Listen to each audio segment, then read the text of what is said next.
Hey, good morning. Welcome to the show. What day is today? Today is Thursday, January 22nd, 2026. All right, lighting system's almost up.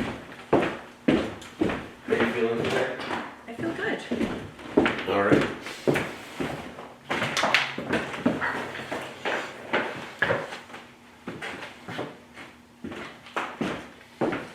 Two things are gonna happen today. Uh-huh. We're gonna make history, Amazing. and we're gonna get laughed at. Well, that's okay. All right, here we are.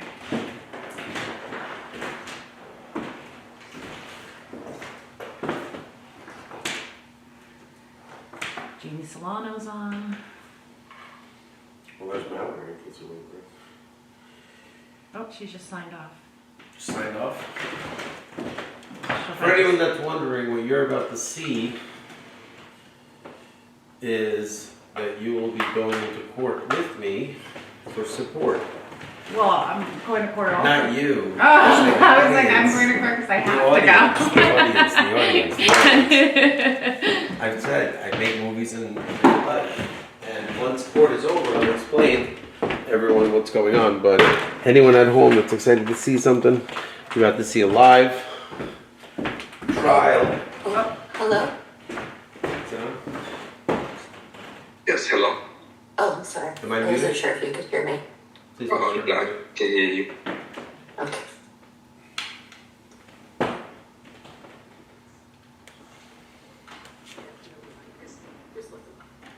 You can learn a lot about it. Can you make it louder, please?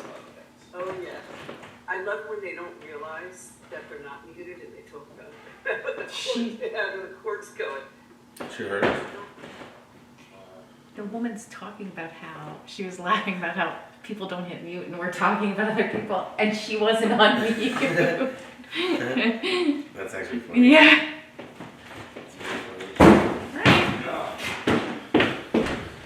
All right, be careful of all the things that are set up. There's a lot of.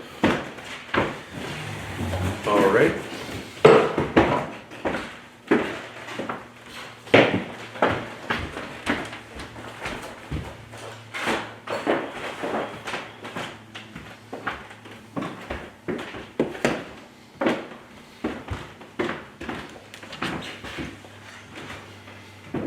Here's your tea. Would you say that I'm Mr. T? 100%. All right, I gained the weight that I needed. Jimmy, did you know that the brain being utilized in an intellectual fashion burns X amount of calories more than physical exercise? I do believe it because I know how tired I am. So I'm in a breakout room and you are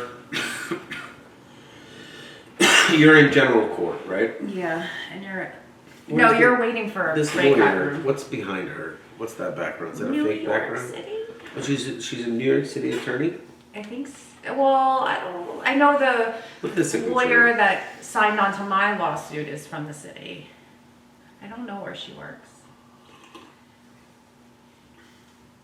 You know, a lot of people, one of the reasons why you'll find this to be fascinating, and I'm going to have to stop talking as soon as court begins, but this is a criminal matter, and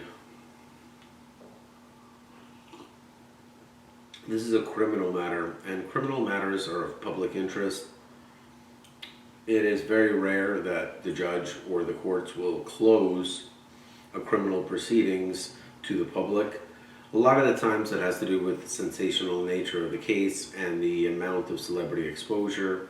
One of the better examples of those two incidences was the O.J. Simpson trial versus the second or the third R. Kelly trial. You're on mute over here. And one of the things that I hope everyone understands is, for today, I will be setting a world record for something which I'll describe later. But in general, I will be able to talk about the various lawsuits that I have while doing the work simultaneously. So, in summation, the importance of this video stems around one very difficult metaphysical fact that many of you will not understand and will most likely discredit the actual thing that is in front of your own eyes. So let me explain. My name is Daniel M. Reeses, and with me is Jamie. We're sitting professionally, and what I call this in the work sense is driving. So my real office is in my home. I have been displaced. It is extremely difficult for me to work, and the end result will definitely not be nearly as good, nor efficient, nor proficient. This is called an hourglass. In order to understand what you're watching is, imagine if you paid $500,000 to go to business school. In reality, what this channel is, and which I will explain to you, is a supplement to that education, especially in the real world context. If you want to learn exactly what happens in the real world at a high level of business, I will be going into, the only way to really describe this is motivational speech, because what I'm doing is I'm using myself as an example and really expressing the true nature of the amount of work that it takes to produce not just content, but to actually work. So the reason why this is also significant is the previous world record holder did this in a sequential linear monologue. What I will be doing is I will be doing this simultaneously while I'm running the business. This is going to be the new format forever, and the reason for that is because I made a promise to my son, and that promise is to make some serious changes. So I had to really take stock of what it is that everyone wanted me to do, and people wanted to kill YouTube Dan. So that's it. There's no more YouTube Dan. What there is, though, is I have taken the entire world of YouTube and put it into my world. So rather than filming content in front of a whiteboard and saying that this is a video and or this is something very different, what you will now see is the reality of what I have to do on a daily basis, but not what I have to do, what I choose to do, what my job is, exactly what it curtails, and if you're not aware of this, once court is over, I will go into a series of facts that describes what you're about to see and why I have a series of brain toys and other little accoutrements to help me. Before I begin, I would like to introduce to you a very important person as part of this production, Miss Jamie Resnick. Hello, good morning. Hello and good morning. Miss Jamie Resnick, for anyone who doesn't know, is my personal assistant, and she has also morphed her role into a legal assistant in context to when I represent myself in court as a pro se advocate. Another very important factor for the recording of not only this channel, but the reality of that our work is far more interesting, important, and disciplined than anything you've ever seen before is a requirement, because I find myself not only being a victim of several crimes and being ignored, not only are there genuine efforts in order to undermine the law and remove all of my unalienable rights, but on top of which I'm being accused of a series of lies that are strictly designed to distract me from my mission and goal, which is to get my kids back, grow my businesses, make a lot of money, and be very happy. And part of my happiness stems around, one second, see, you'll be able to see this in a little bit, but these little tops right here. Good You morning. have something on your face. What do I have? Oh, You just had like something. There you go. okay. I appreciate that. Sure. So let us begin by saying that we can't really dive into anything except checking emails. The most important parts are the most boring parts of this. You'll see that during the entire filming of this segment, I'm going to do the best I can to be as honest as I can. I know sometimes I go into this weird monotone voice, and that is because everybody holds on to every word that I say. No matter what I say or do, no one will actually believe the amount of effort that I put in to managing my portfolio, as well as discussing and dealing with my claims. please let me dispel a few things. Ms. Jamie Resnick helps me on as many entities and things that I possibly need help with. There are some very, very strange rules regarding allowing me to have ADA assistance through the ADA networks while at the same time preventing having that assistance at the same exact time. So we're going to need to address that. There's also something called the Rosenblum hearing. Have you ever heard of that? Could you look it up so that you could tell the audience at home? And please understand that the reason why this is a record of one individual speaking is... Oh, okay.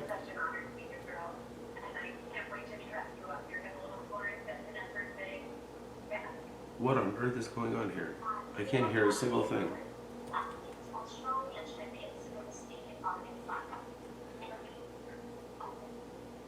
It's called a Rosenblum? A Rosenblum hearing, yeah. Please remember that. How many more? Are you kidding me? Okay. So this is municipal court. You'll find that in municipal court there are many people that really don't understand their rights.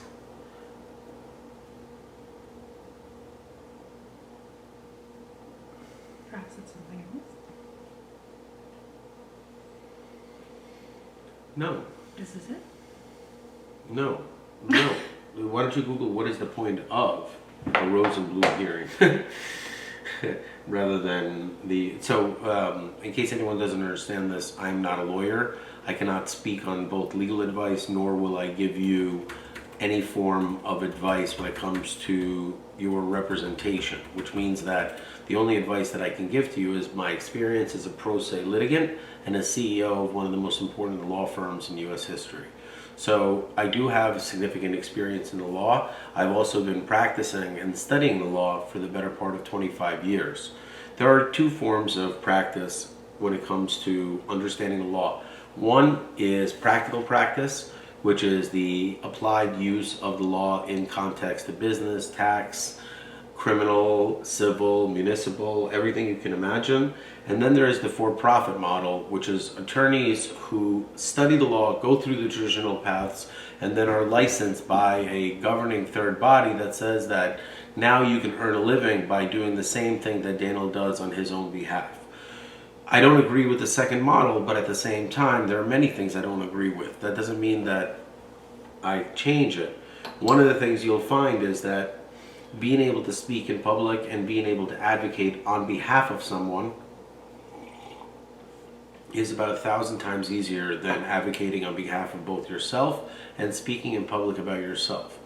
There's a ton of psychology that goes into the difficulties and the inabilities of pro se litigants to truly be able to get their message across, because what they're doing is they're talking about personal matters that make them extremely self-conscious about every word that comes out of their mouth. So courts have inherently really looked at pro se litigants as not serious contenders in the world of law, because frankly, when you're doing something for the first time, and most people that find themselves as pro se litigants never get the kind of experience that I've been able to receive. And right now, I've gained approximately 10 pounds in order to start my regimen and do this video, because this video requires... So let's go through what the Rosenblum hearing is. It says the central reason... Wait, based on the... Okay, Rosenblum versus Metro Media? Is that the one you're thinking of? There's a hearing that says case? that when a human being files too many frivolous actions that have no merit, there is a hearing that is required in order to establish whether or not there was validity and merit within the context of the filings. Not only will I prove this, this entire YouTube channel has been deleted from the studio, and the whole world of YouTube has been brought into my world. You are literally in my world now, Grandma. And you will go to sleep, or I will put you to sleep. Happy Gilmore. There's going to be a lot of movie references, there's going to be a lot of things, but essentially, right now what I'm doing is I'm in court, I'm sitting in court, I'm going to do the best I can to catch up and talk to you guys while I do this so that I qualify for exactly what I'm trying to do. So let's go ahead and take a look at the worst part of the day. Boom, boom, boom, emails. Most people that receive emails find themselves in a mundane route type of thing where, Okay. yeah. It's called the Rosenblum Standard. It refers to the U.S. Supreme Court's ruling on Rosenblum versus Metro Media, which extended the, quote, actual malice, knowing or reckless disregard for truth Yeah. requirement from New York Times v. Sullivan to all defamatory statements involving matters of, quote, public or general interest, end quote. The point of all this is that rather than looking at a Rosenblum hearing as something offensive, we should go towards the Rosenblum hearing in the Florida matter where I'm being accused of sanctions. Yeah. So the best way to do this, ladies and gentlemen, is to understand that what you're watching is number one, as a human being that's number one in the world in applied mathematics. So when the subject in one case came up regarding the Rosenblum hearing, I realized that, wow, this is absolutely brilliant. Rather than filing sanctions and going through... Now, before I even go into anything, we will be referring to something called Casper and ProSlay, as well as Pierce Bainbridge. Those are proprietary brands and inventions of mine. One of the things I really appreciate is being laughed at, and for people to believe that all I do is just use ChatGPT, pump out senseless motions, and do not do the actual work myself. By creating this channel, rather than continuously make videos and then do the work in duplicate, I can simply film the entire process of how the magic actually happens. Please remember, I am the most successful pro se litigant in U.S. history. Is this correct? Yes. I can prove this. I did not do this for an agenda. It means I do not sue entities that I don't have significant business or interest with because of isolated incidents. I've had a bad experience at restaurants. I was almost killed at a restaurant around the corner, and I did not file a lawsuit. One of the reasons why this is so important is that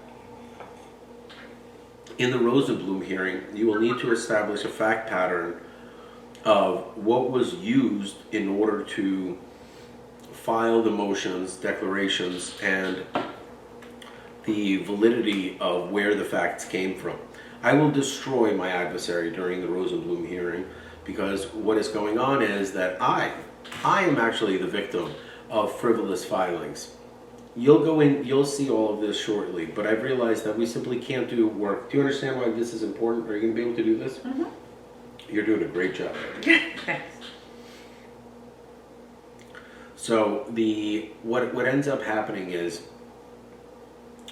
I need to take certain breaks from being videotaped in order to use the restroom or take a break. So in order to prove that not only has the video not stopped, the video will continue to go with the glasses on, and my break is only 3 minutes long, which is how long the glasses last.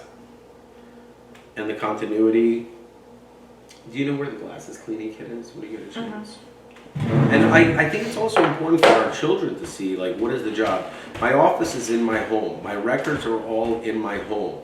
My businesses that I need to run are all based around my home, that I have tools and things that I need for the business. The judges that are involved in my case, I will obviously discuss as much as I can, utilizing something called the First Amendment. I will not go past the First Amendment, which means that I will not talk about slanderous and liable issues, but I furthermore have full right to discuss matters that concern my freedom, my rights, my due process, and the law that's being broken, both as a federal whistleblower as well as a human being. What's going on? I think someone might just be off of her. Now, one of the things you need to realize is that not only are we ready, willing, and able to work of what you're about to see, but we're not able to work because of the endless amounts of courts. I've been arrested 5 times, Jamie has been arrested 1 time. for crimes we did not commit.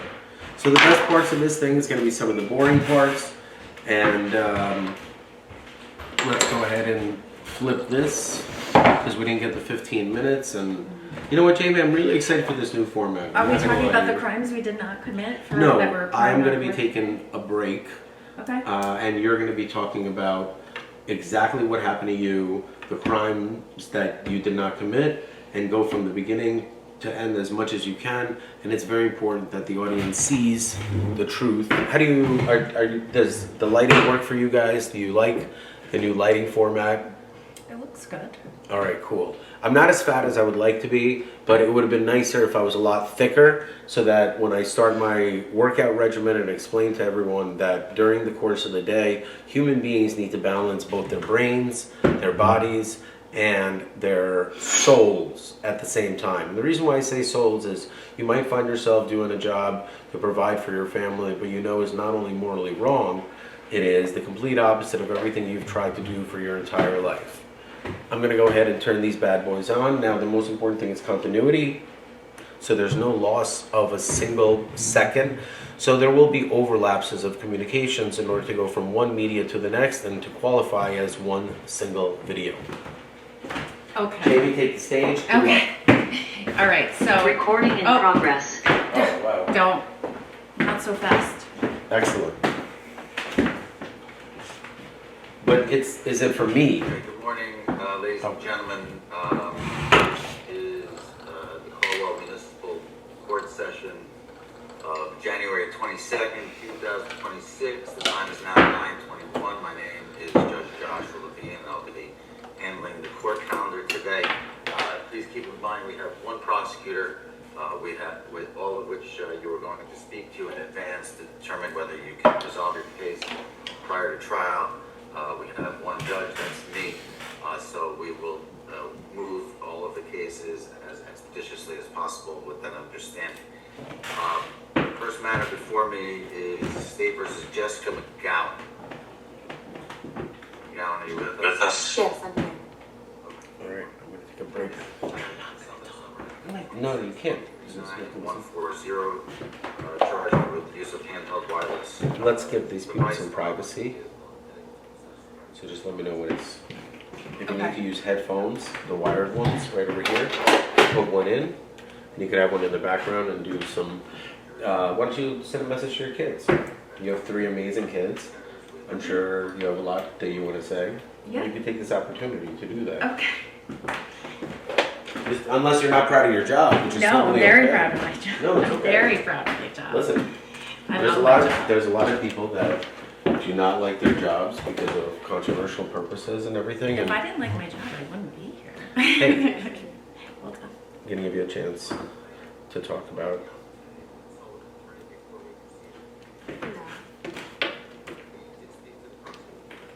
I did. Don't worry. I is here.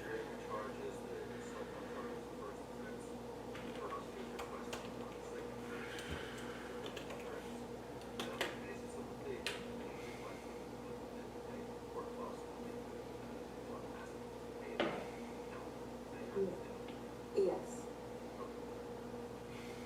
So are you admitting to me that on January 13th of this year, 9:21 a.m., you were operating Caldwell? Yes. At that time, you were using your cell phone, Yes. and also when the officer over requested time. Yes, I couldn't find the current one.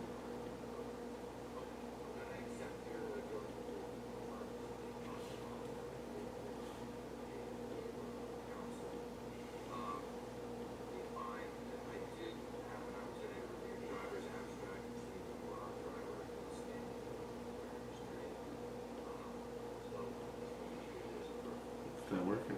The Zoom is more powerful. Zoom is more powerful than anything. All right, so we're just gonna have to turn it up. All right. I'll, So s- I'll Mm-hmm. well, we're both muted, right? So So it's even better for you to speak. You're muted, yeah, I'm muted. It's better for you to speak so you can drown out the privacy. Got it, okay. And Good idea. there's no way for us to Yeah. have a real show and fake it. Yeah, Does that make sense? yeah, absolutely. Good luck. Thanks so much. Let me just lower this a little bit. It's a little, I got it. We're learning balance. It requires balance. it does look really good though. What? It looks very, the lighting looks good.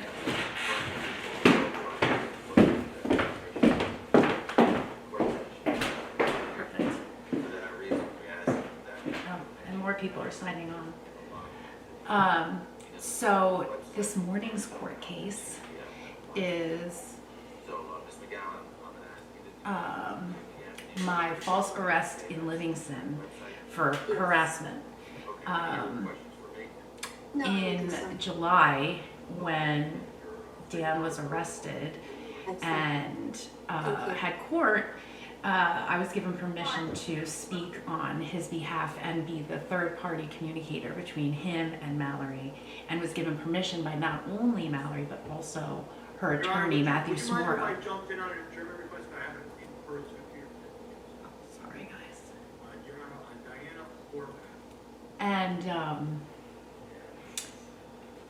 the most spectacular thing is we sent over probably 60 messages via email and text message to each other between July 13th and July 31st.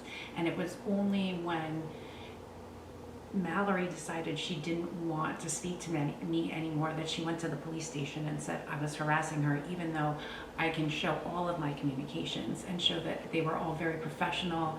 They were all very point driven, meaning I had a reason for emailing or texting her regarding the children or the business or the house or anything else.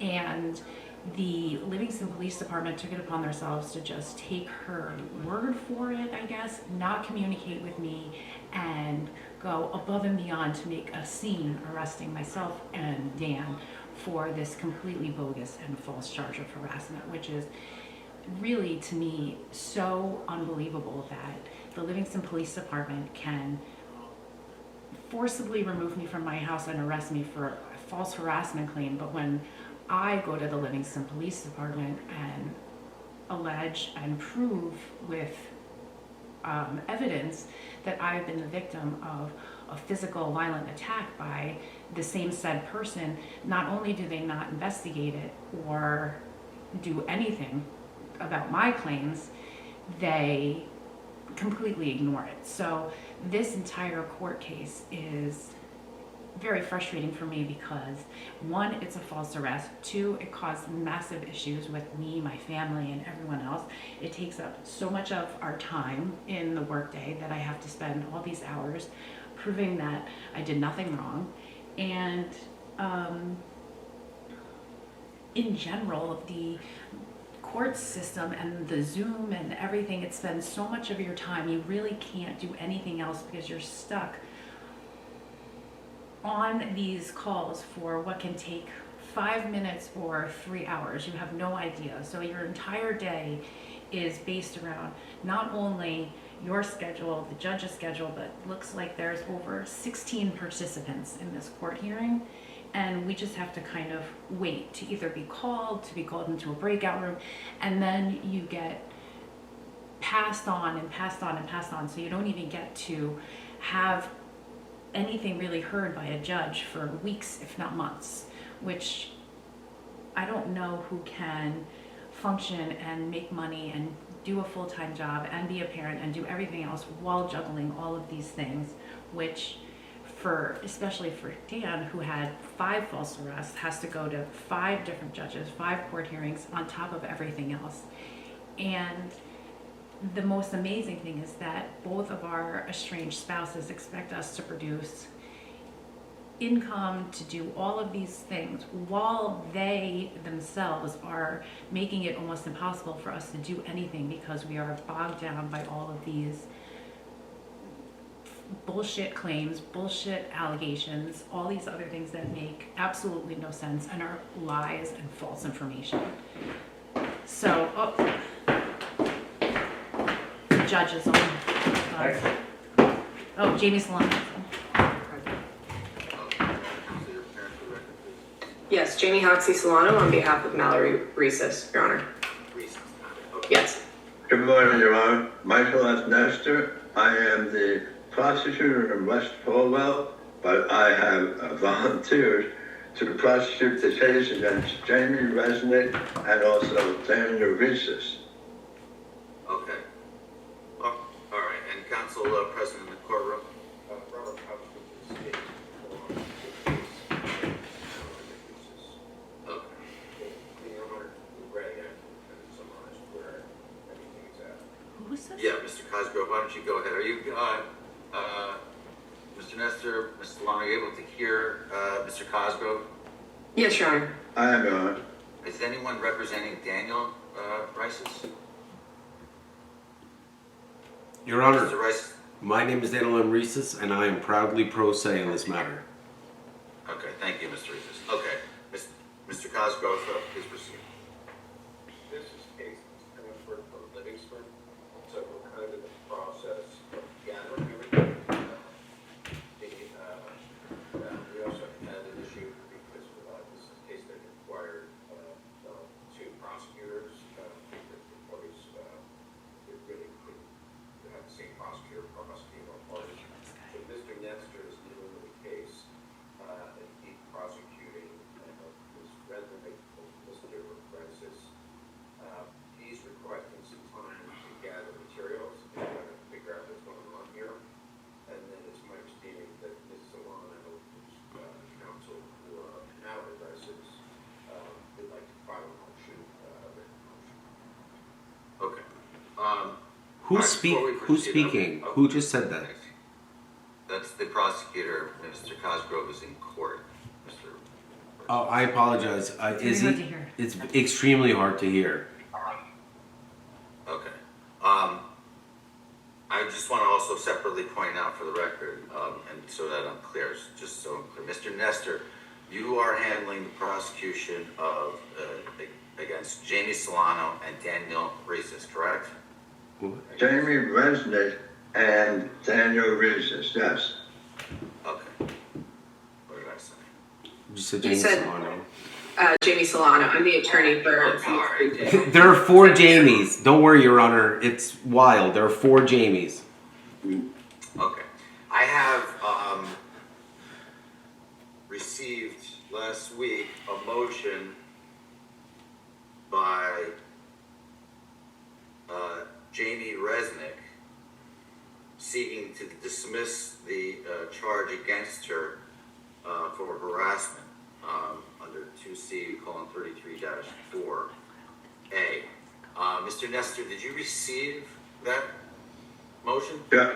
Judge, I received a copy of that motion. I'm not sure that I've received all the complete documentation, but in order for me to properly respond to that, there is outstanding discovery that I need, and hopefully Ms. Solano will be able to provide that to me, and if need be, I have to contact the prosecutor who's handling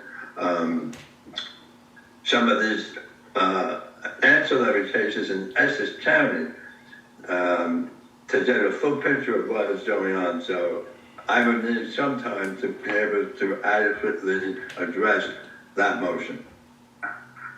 Understood. Mr. Cosgrove, do you have anything to add? No, Your Honor, I feel that adjournment is appropriate for the reasons previously. Yeah, I tend to agree. Ms. Solano, anything you'd like to add? No, Your Honor. We'll get our motion in short order. Okay.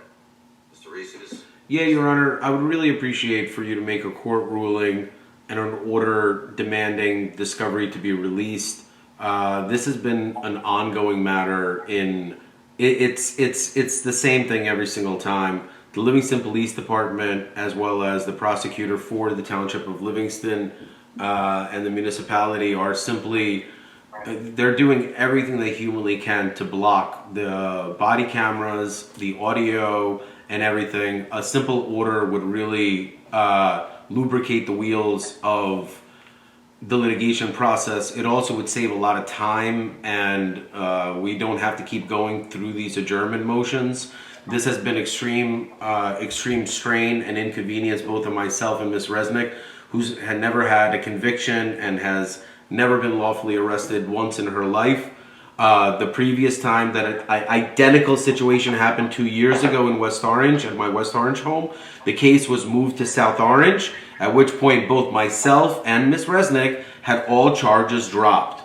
This is a continuous pattern, and if you can just do a quick order saying all discovery must be released as per my order as the judge, we will have no more issues with getting the discovery, which I agree with Prosecutor Nestor.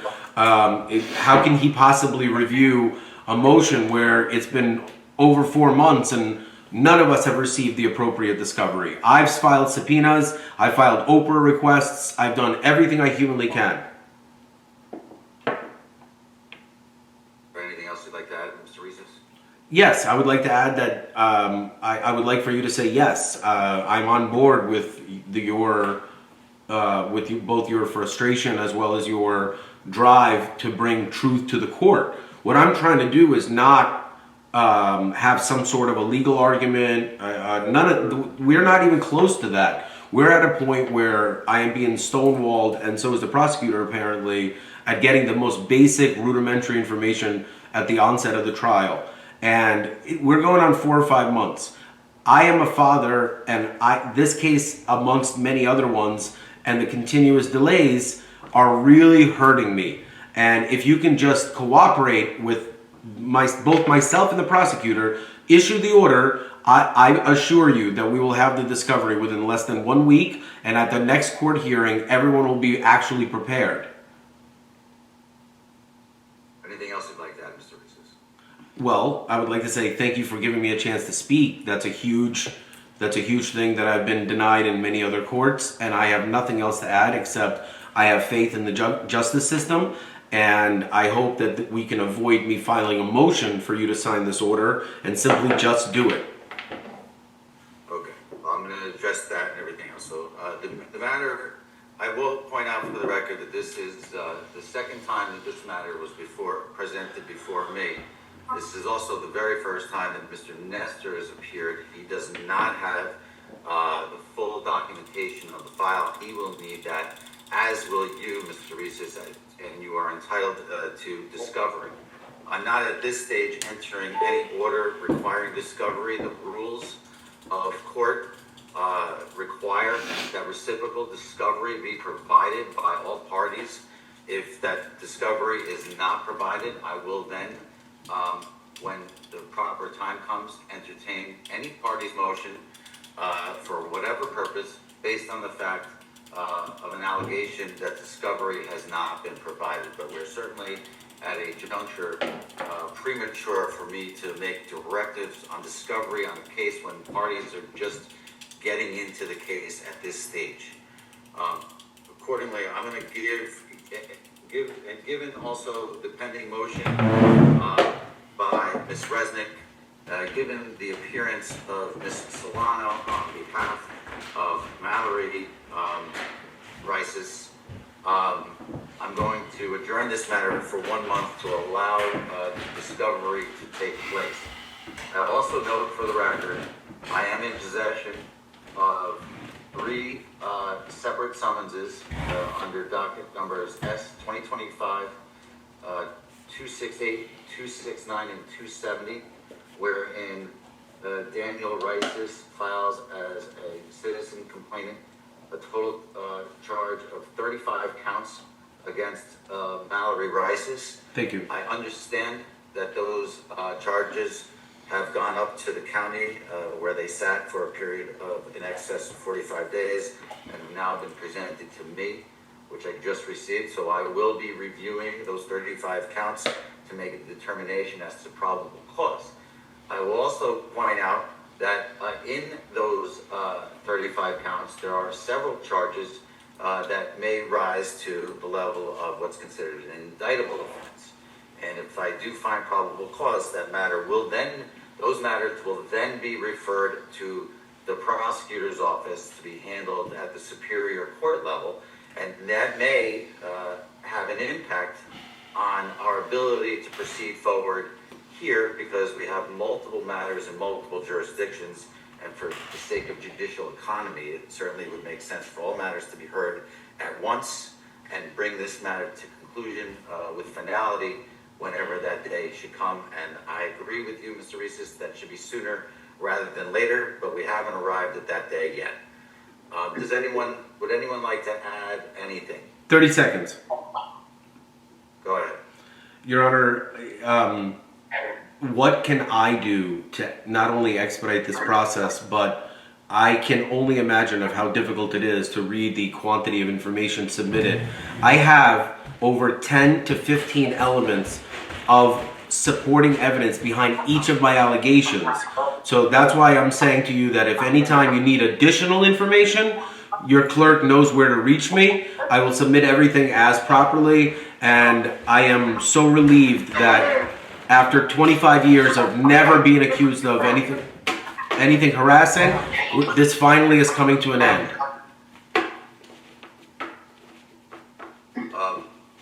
Thank you.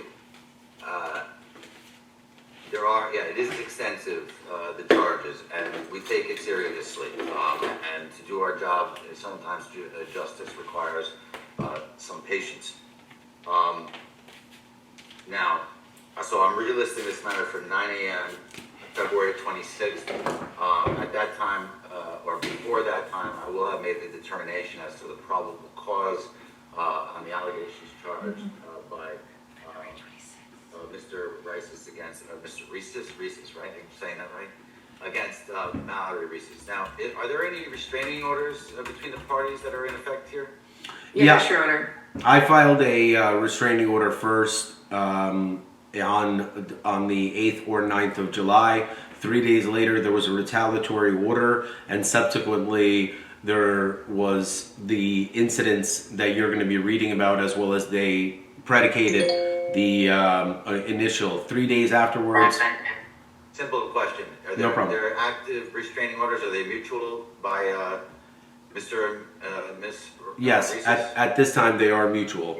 And are you divorced, or are you in the process of divorce? We're in the process where there are two courts that are handling our matter. One is the FM court and the FV court, with an override of the FO court, Judge Zunick, because many of these matters have been classified as violations of restraining orders, which are addressed in a completely separate venue. But essentially the answers are yes, yes, and yes. Thank you. And Ms. Resnick, are you being represented by counsel? No, I'm not. I'm personal. Okay. I'm going to ask you to send a copy of your motion papers, Sure. certification and all documentation to both Ms. Solano, Mr. Nestor, and Mr. Cosgrove. Is there a way to get the email addresses for Mr. Nestor and Mr. Cosgrove? Mr. Nestor, you want to? Or maybe they can. Sure. Mine is mnestor, Nestor, at nestorlaw.net. Okay. And I have Miss Solano's information, but I need Mr. Cosgrove. You can send, well, we have it. I mean, I can, we'll forward, we have your application. We're going to make sure Mr. Cosgrove gets a copy. Okay, thank you.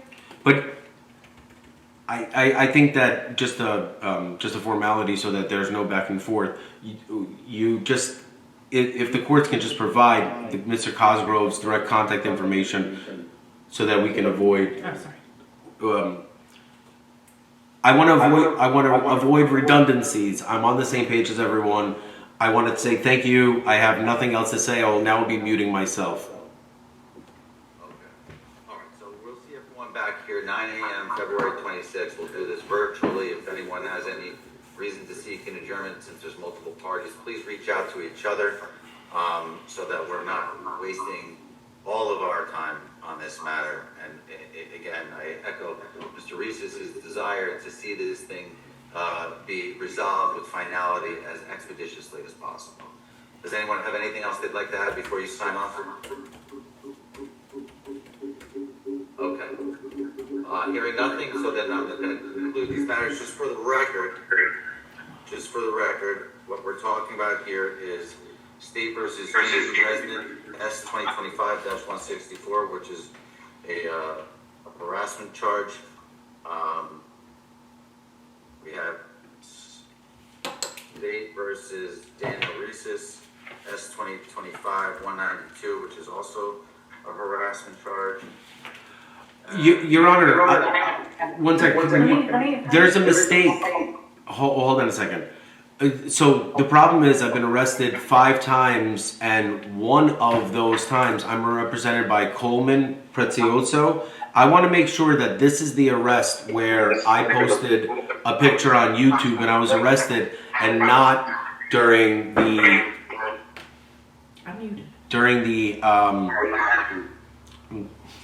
can you go to yours right here? Press mute.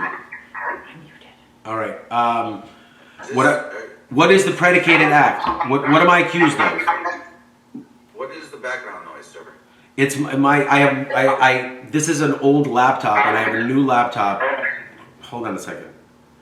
Hello? Yeah, I hear you. All right, I just closed it. Your Honor, I just want to make sure if this is from a picture that I posted on YouTube, which is a violation of my First Amendment, but that's for the case, or is this where I am accused of having Miss Resnick communicate on my behalf? The charge that I'm looking at is S 2025-192. It reads that on or about August 13th, 2025, in Livingston Township, Got it. Essex County,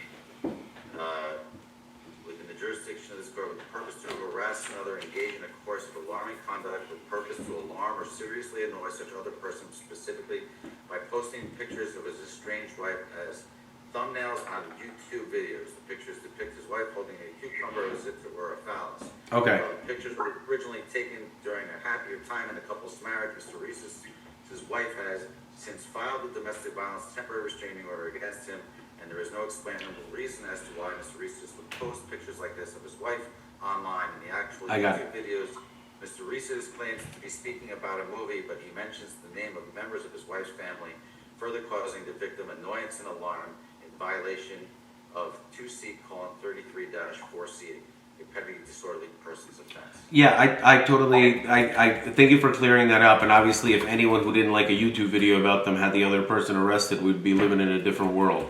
This is a First Amendment case, and I appreciate everything you've done. I have nothing more to say, and I really appreciate it. Thank you. Thank you. The third summons is S 2025-161, charging Ms. Mallory Rice for violation of 2C:29-9B2, which is an allegation of violation of an order under the Prevention of Domestic Violence Act of 1991. It's a disorderly person's offense. Those are the 3 companion cases. We have the parties set here. Unless anyone has anything further to add, you all can log off, and I'll see you next time on February 26th at 9 a.m. Thank you, Your Honor. Thank you, Your Honor. Goodbye. Thank you all. All right, have a good day.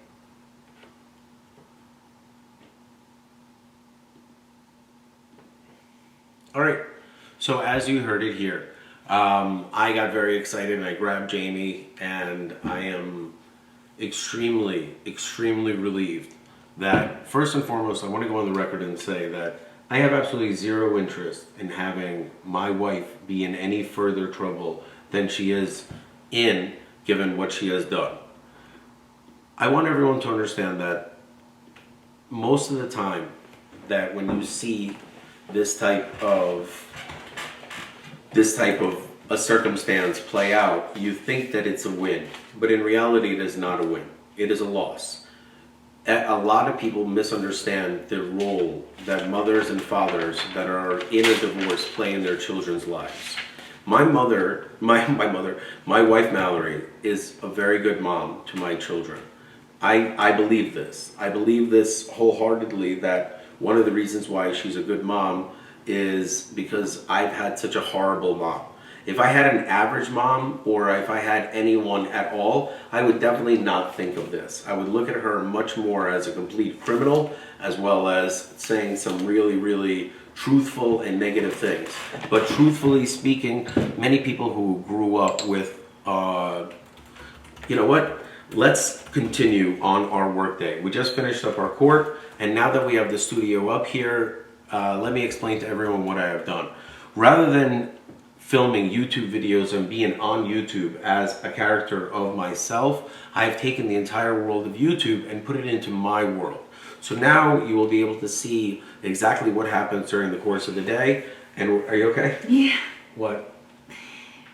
I never actually saw that. Leader.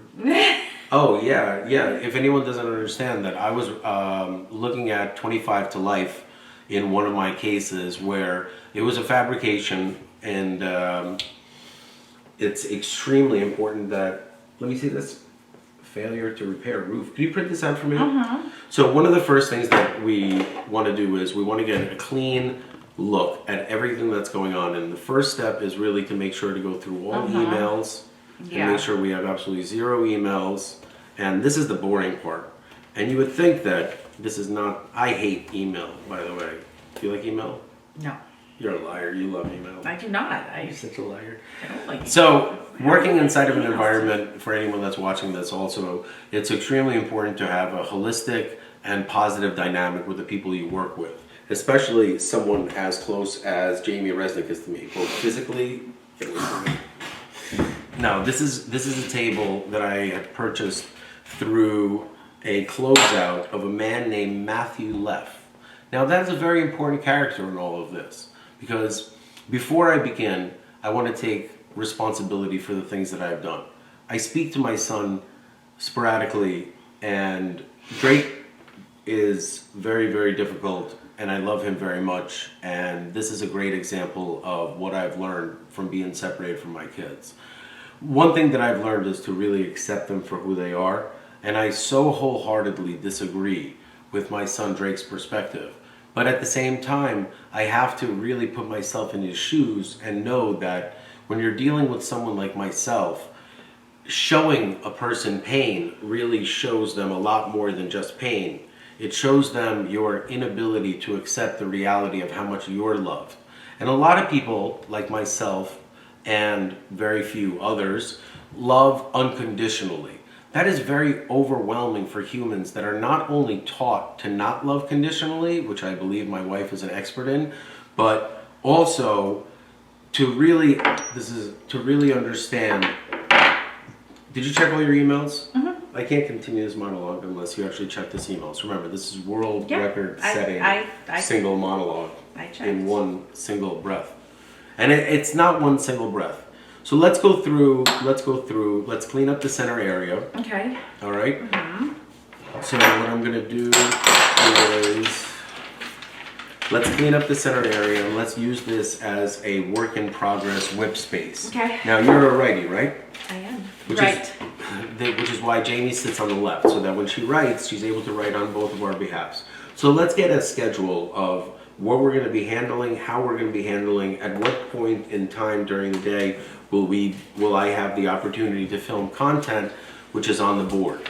Now, one of the things that we're going to review is a full dossier of the things that we need to do. So let's go ahead right now, before we even start. I need you to continue working on our organizational project if it hasn't been completed. If it has, we have filled out the transcript request. Have we filled out the, can you kindly send an email to the two prosecutors that we just communicated with? And Well, I can send the one, but he didn't give me his other email. request both of them for the transcript from the court. And Transcript of what? Of this? of the one that we just had. Oh, okay. Of this one. Okay. That's all we need to do. And once I am back from doing the things that I cannot do on camera, just going to the restroom, but I have to film it in order for people who want to challenge the record. There is a world record out there that is virtually impossible to beat because it requires you to be able to speak about motivational and actual subject matters. For example, do you know who the longest speech who did the longest speech in U.S. history by a U.S. politician? I don't. Senator Cory Booker. No way. In 2025, spent Oh, that's 25 true. hours talking about political events and his agenda regarding his anti-Trump, pro-Democratic Party. That is completely different than what you see here. This is reality. These are real cases. The ramifications of what the adversary is facing, as well as myself, is massively, massively detrimental to us should anything negative come out. So one of the first things I'm going to need you to do Yeah. is, have you gone through all of your files as well as all of your emails for every transcript? Nope. So one of the things that I'm going to be able to do is go case by case, and based on our response and the requirement for the case, I will show you that the reason why I have to deal with the legal matters first and then the business matters is because I can't retain an income or present myself as a viable member of the business community while having the quantity of, absolute lies that I have to dispel before I even open my mouth to present the positive things that I want to do. This is designed by human beings who I have helped and done many great things for. But once I created the character on YouTube, people were so turned off by the future and the reality that the only two things that will happen is either one, I will embarrass myself by not having public acknowledgement or notoriety, or two, I will become more than what I was before. Luckily for me, I was able to transcend time and space and create content that is both universally accepted as educational, motivational, and truthful, while at the same time making it virtually impossible for human beings to believe that one man is capable of doing the things he is.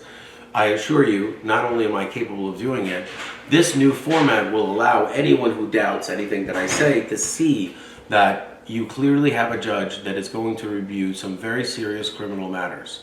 This does not mean that the person is guilty.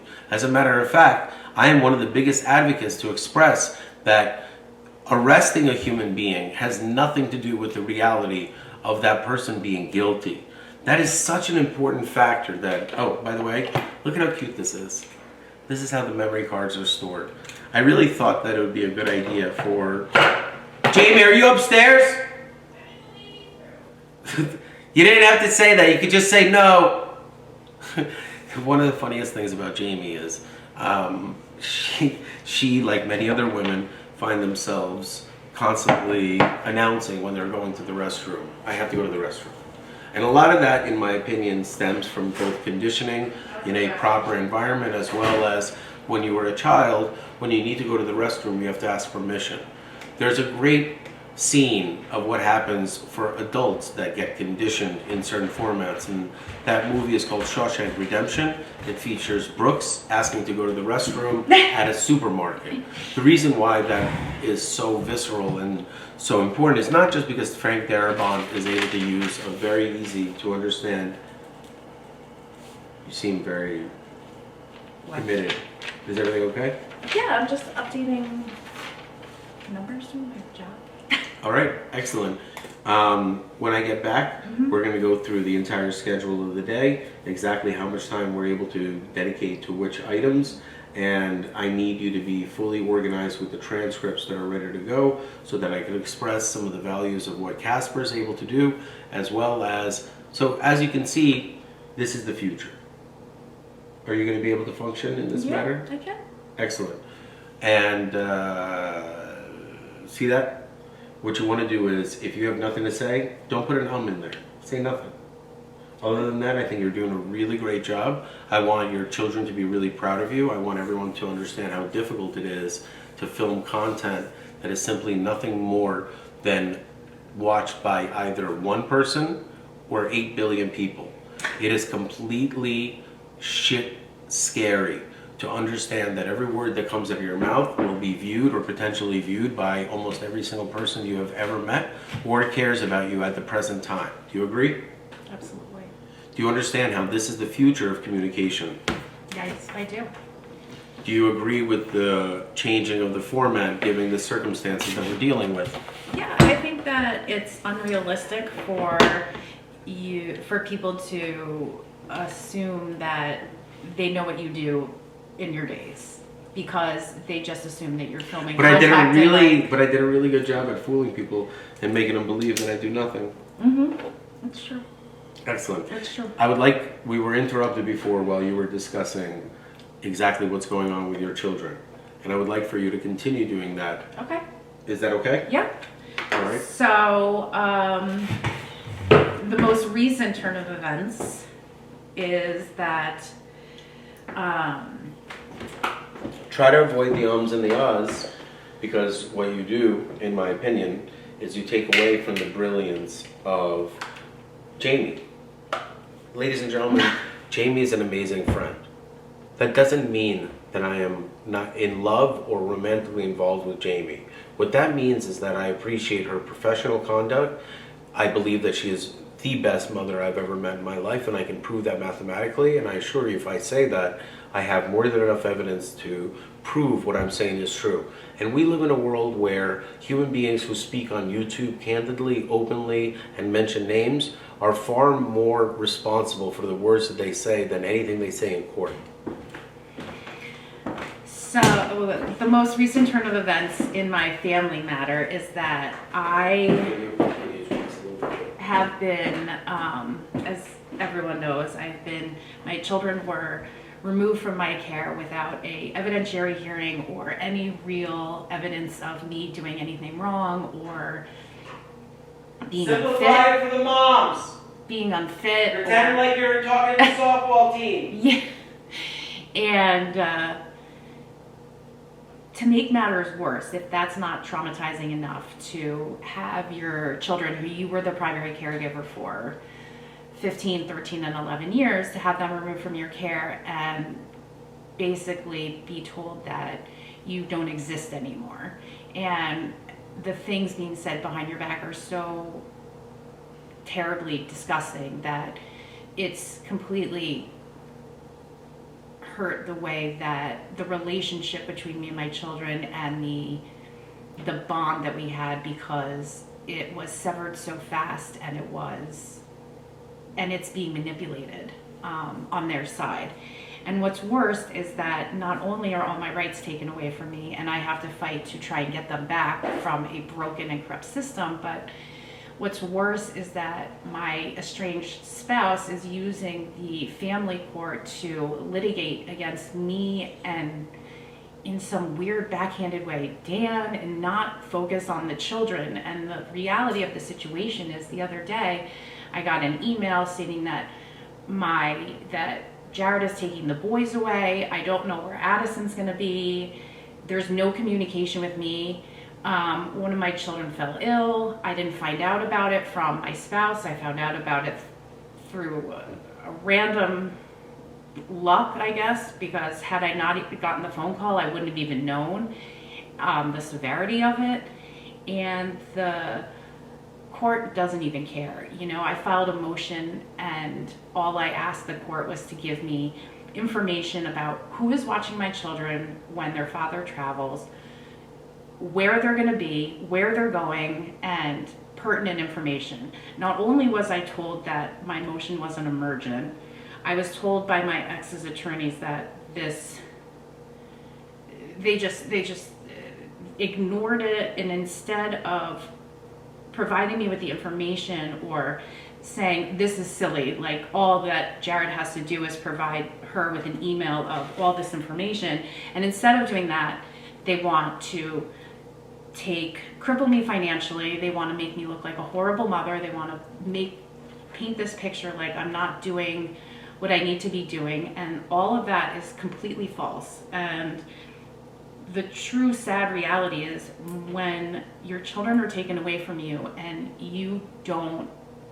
and it's one-sided, you have no opportunity to state your case or provide proof that you are a competent and stable human being, you have to fight to get them back. And almost as if the state of New Jersey and my ex have kidnapped the children from me, and now I have to pay these ransoms and these dues to try and get them back, even though I did nothing wrong and I was their mother who gave birth to them and took care of them primarily up until September 12th, 2025.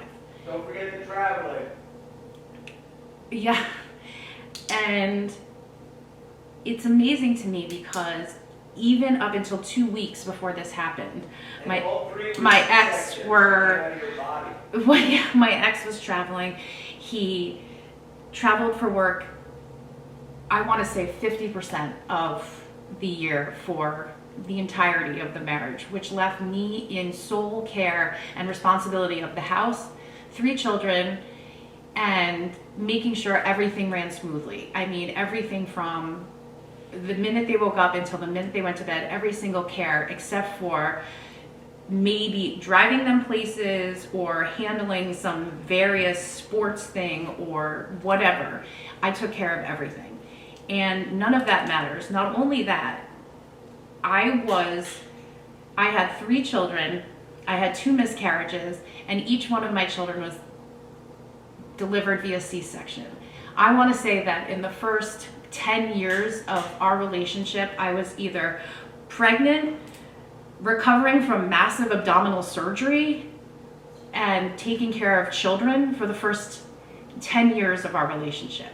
So for the first 10 years, while I was sick with the worst morning sickness for 8 months of each pregnancy, which got worse and worse and worse. By the time that I was pregnant with my 3rd, I was so sick that I could barely leave the bedroom, but I still took care of 2 children. I was pregnant and I managed to do it all. And on top of that, I managed to volunteer at my children's schools, the temple, and even for the town of Livingston.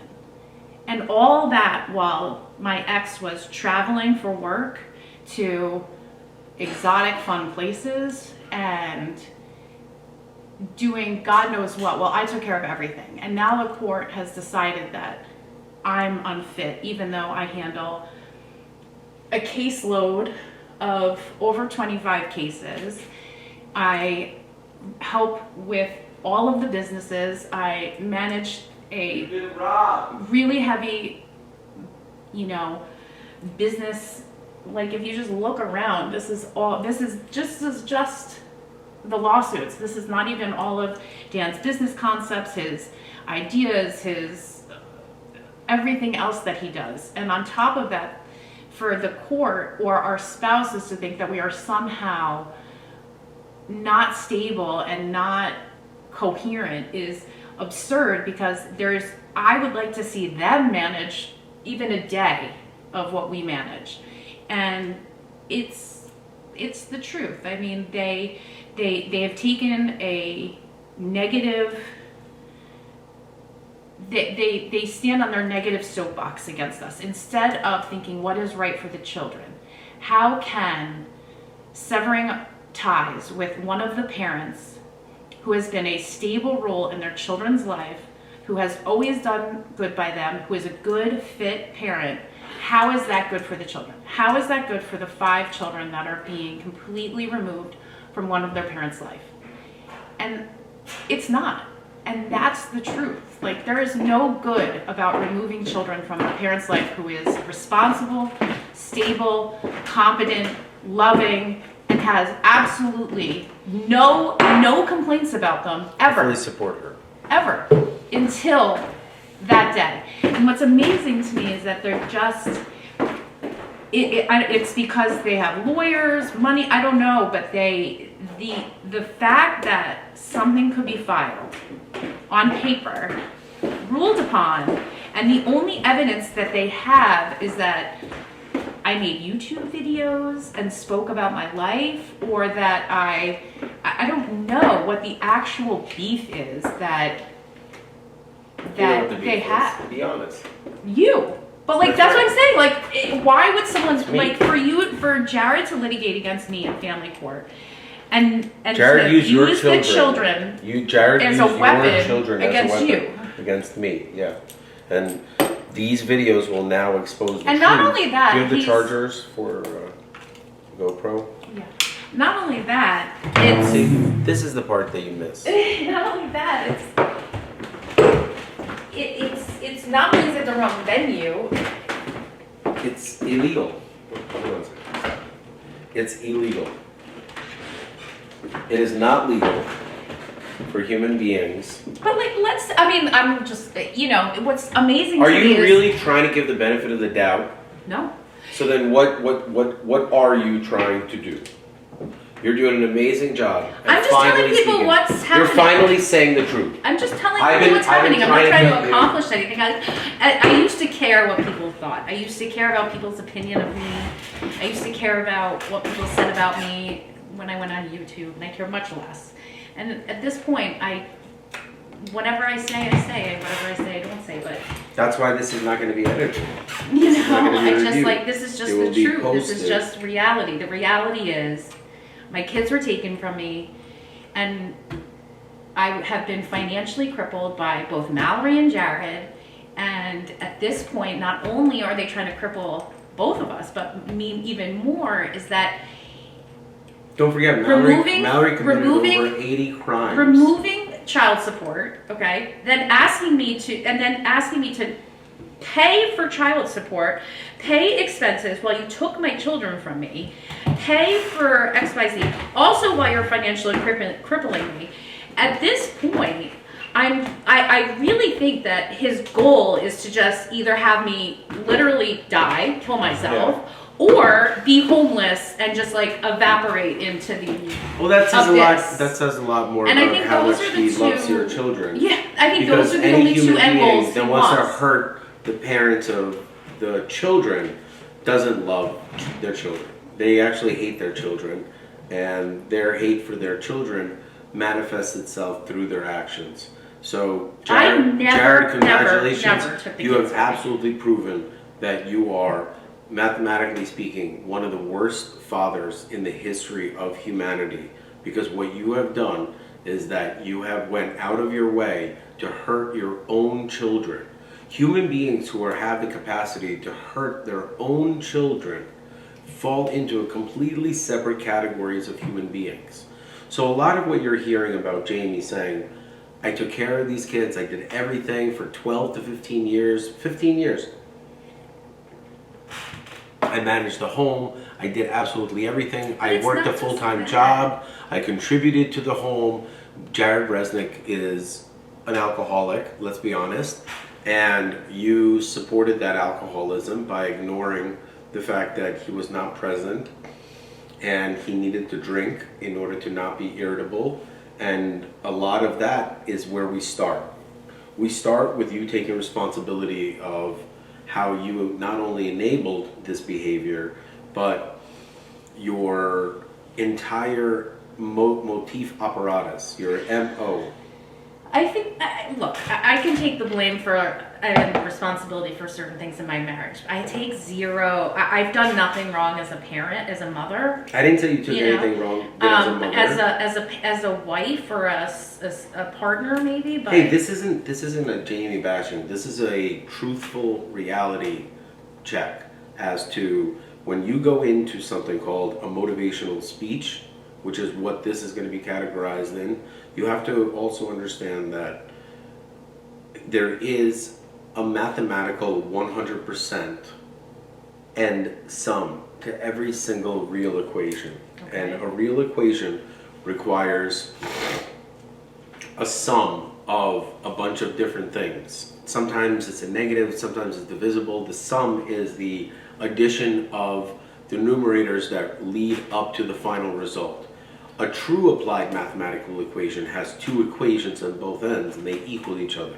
That is essentially my simplest way of explaining what applied mathematics is / game theory versus real mathematics. Real mathematics, and I say real is because there's a traditional form of math that you learn in school, has a problem with an equal sign and a single solution. okay. Applied mathematics requires two equations to be perfectly balanced with an equal sign. When that occurs, that resolves a paradox, which is at the root of the issue. Okay. Do you understand that as someone who doesn't understand math? For the most part, I understand what you're saying. What's a regular math equation? 2 + 2 = 4. But what did I just describe as far as the ingredients, like a soup? What goes into a math equation that you take on the SATs? Oh, Dan, you can't ask me a question Okay, right now. On the SATs, you lost me. I'll explain again. A traditional math equation requires human beings to look at a series of problems which essentially can easily be resolved through the use of a calculator, the knowledge that you've learned, and there's an answer at the end of it. Do you understand that? Mm-hmm. Okay. In applied mathematics, there is no answer. It must be another equation at the end of it.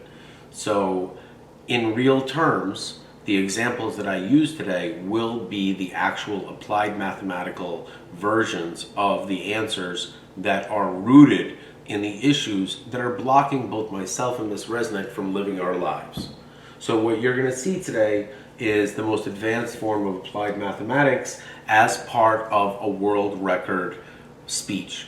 And if that is not impressive enough, please understand that what not only are you seeing is 100% real, it is done during one of the most difficult times in both myself and Ms. Resnick's life.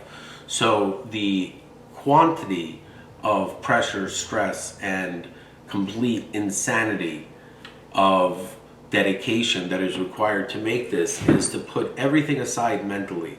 And I take a lot of the responsibility. I think I did a really good job, and Ms. Resnick found herself in a deep state of depression, which rightfully so is one of the reasons why I know that she's an amazing mother.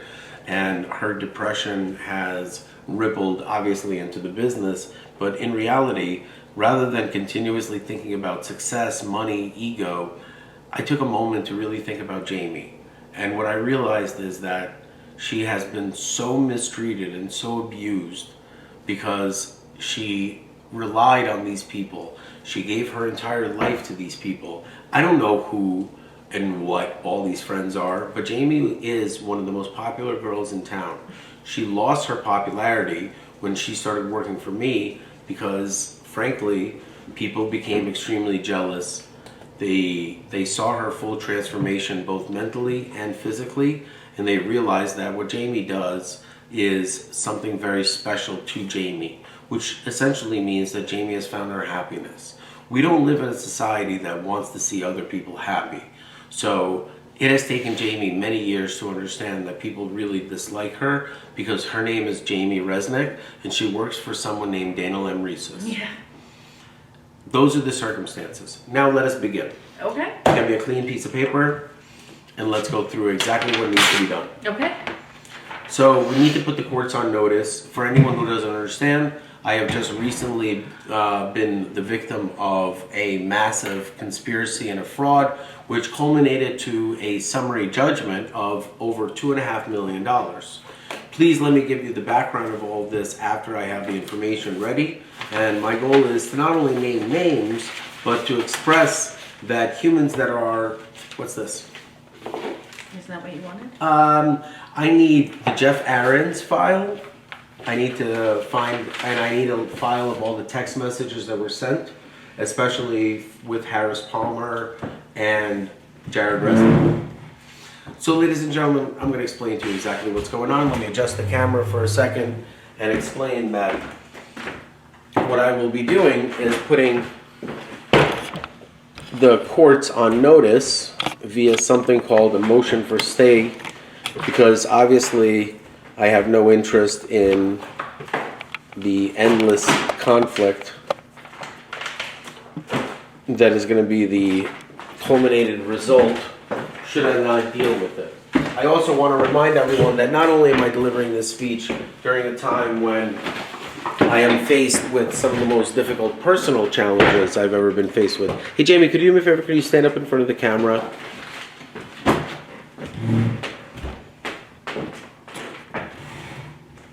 Oh, perfect. Okay. All right, awesome. You can sit down. Oh, sorry about that.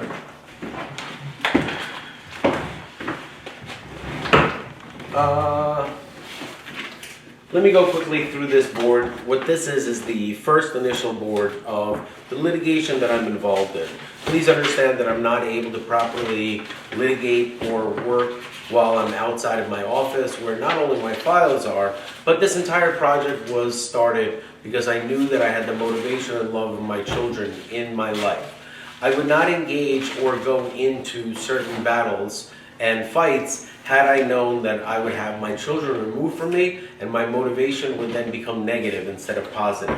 Most of you don't give a shit about human beings, so I wouldn't expect you to actually care that I have been a victim of some of the most heinous and immoral crimes you can imagine. And luckily for me, there is a public channel where I can express myself and explain to everyone, hey, with every problem is a solution. And the more complex and more difficult the problem is, the more impressive the solution is. So what you're witnessing is my solution to this in the real form. Rather than continuously making YouTube videos in a studio and separating myself from the reality that is the complete pain that both myself, Ms. Resnick, and our children have to endure, all because rather than supporting both myself and Ms. Resnick during our litigation, our spouses chose to align themselves illegally with not only adversaries, but to destroy the legitimate legal claims that I have by the use of attorneys who broke the law. Now, if you don't find that to be both fascinating, interesting, and completely the opposite of what Cory Booker was talking about, which is third-party essentials. Cory Booker got into his private limo / town car with his multiple security guards and went to a gorgeous home. What he was talking about is a group of human beings who desperately need the assistance of both state, municipal, and federal government because they do not have the means to support themselves in their lifestyle. Whether or not it's a mental health issue, a circumstance issue, a substance issue, irregardless, what Cory Booker doesn't understand is that he has no right to deliver the speech. Why? Say it again? Cory Booker does not have a right to deliver a speech on behalf of the poor and indigent humans that need the help of the federal government. Right. Because he does not qualify himself. Furthermore, I want to remind everyone that one of my biggest adversaries in court you'll see is a man named Richard Trank. Richard Trank, who is an absolute animal and a horrible human being. Cory Booker chose to do business with him, trusted him, put his livelihood in him, and committed a crime with Richard Trank. And if you're watching this and say to yourself, why is nothing being done? That is because Cory Booker is part of a very powerful Democratic power brokering machine. And the opportunity to convict or bring him up to charges has really already passed. All I am trying to say is that Cory Booker needs to go back into the private sector, and based on both his involvement with Richard Trank, which I assure you is nefarious, especially if I could see the billing records, the time spent, and exactly the motivating factor. Because remember, Richard Trank was and continues to be the township attorney for the city of West Orange. Whether or not he's no longer officially there, he still advises heavily, and Atlantic City. And we all know Atlantic City is a very up and up, very fair town. Now, please understand that this is an applied mathematical lesson. This is boring. This is humiliating. This is not something you want to be watching. What you want to be watching is content that is edited, it is fake, it is stimulating to your brain, and it allows other human beings who you find yourself in social circles with, and especially are both alphas, bullies, and dumb at the same time. They are the ones that gravitate towards a lot of the negative and the stupid content that you see. But because of their advanced roles in our children's lives, they are the dominating factor behind the core of what is being disseminated amongst entertainment, amongst the children as entertainment. So for example, if we found ourselves, Amy, when you get a chance, can I have another tea, please? Yep.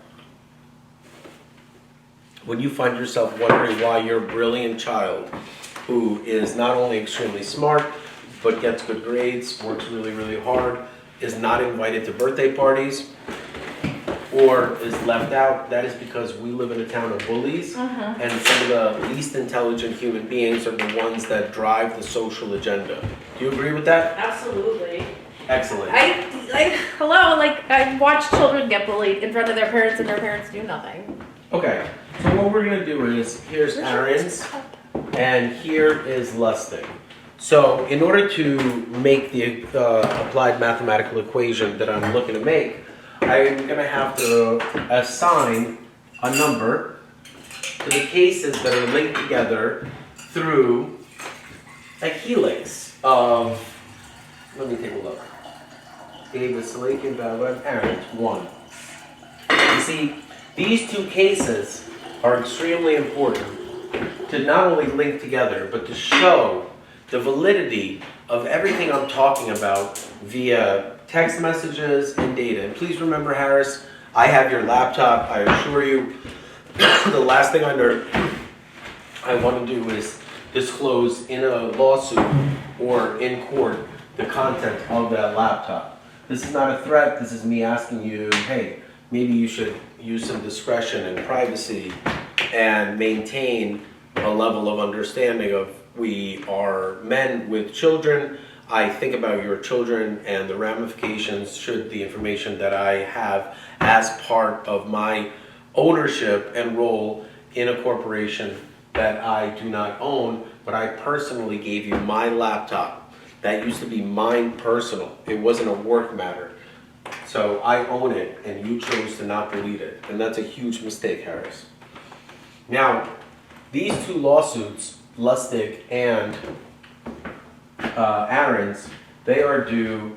Jamie, let's go ahead and write the date of the submissions that are due. Please remember that this one I'm going to say is now. So for now, I'm going to make an asterisk. Okay. And when you see an asterisk, that means it's now.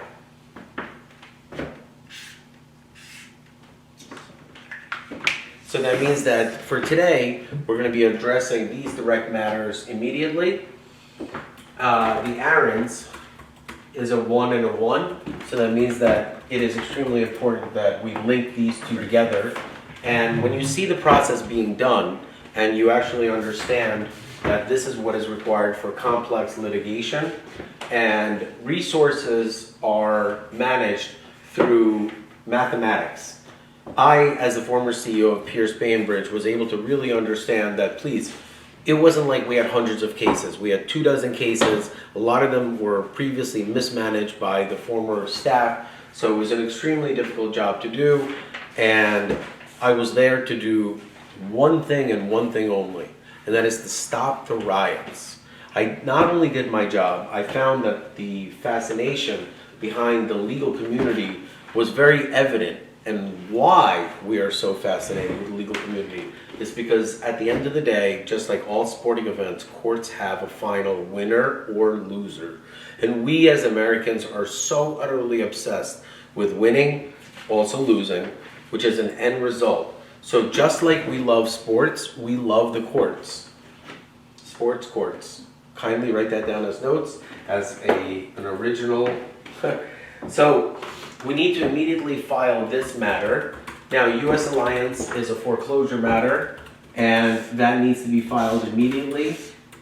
And a good example of that is, in this case of a foreclosure, there is so much action that has been taken against us, and I'm going to have to write, in this one, we have to...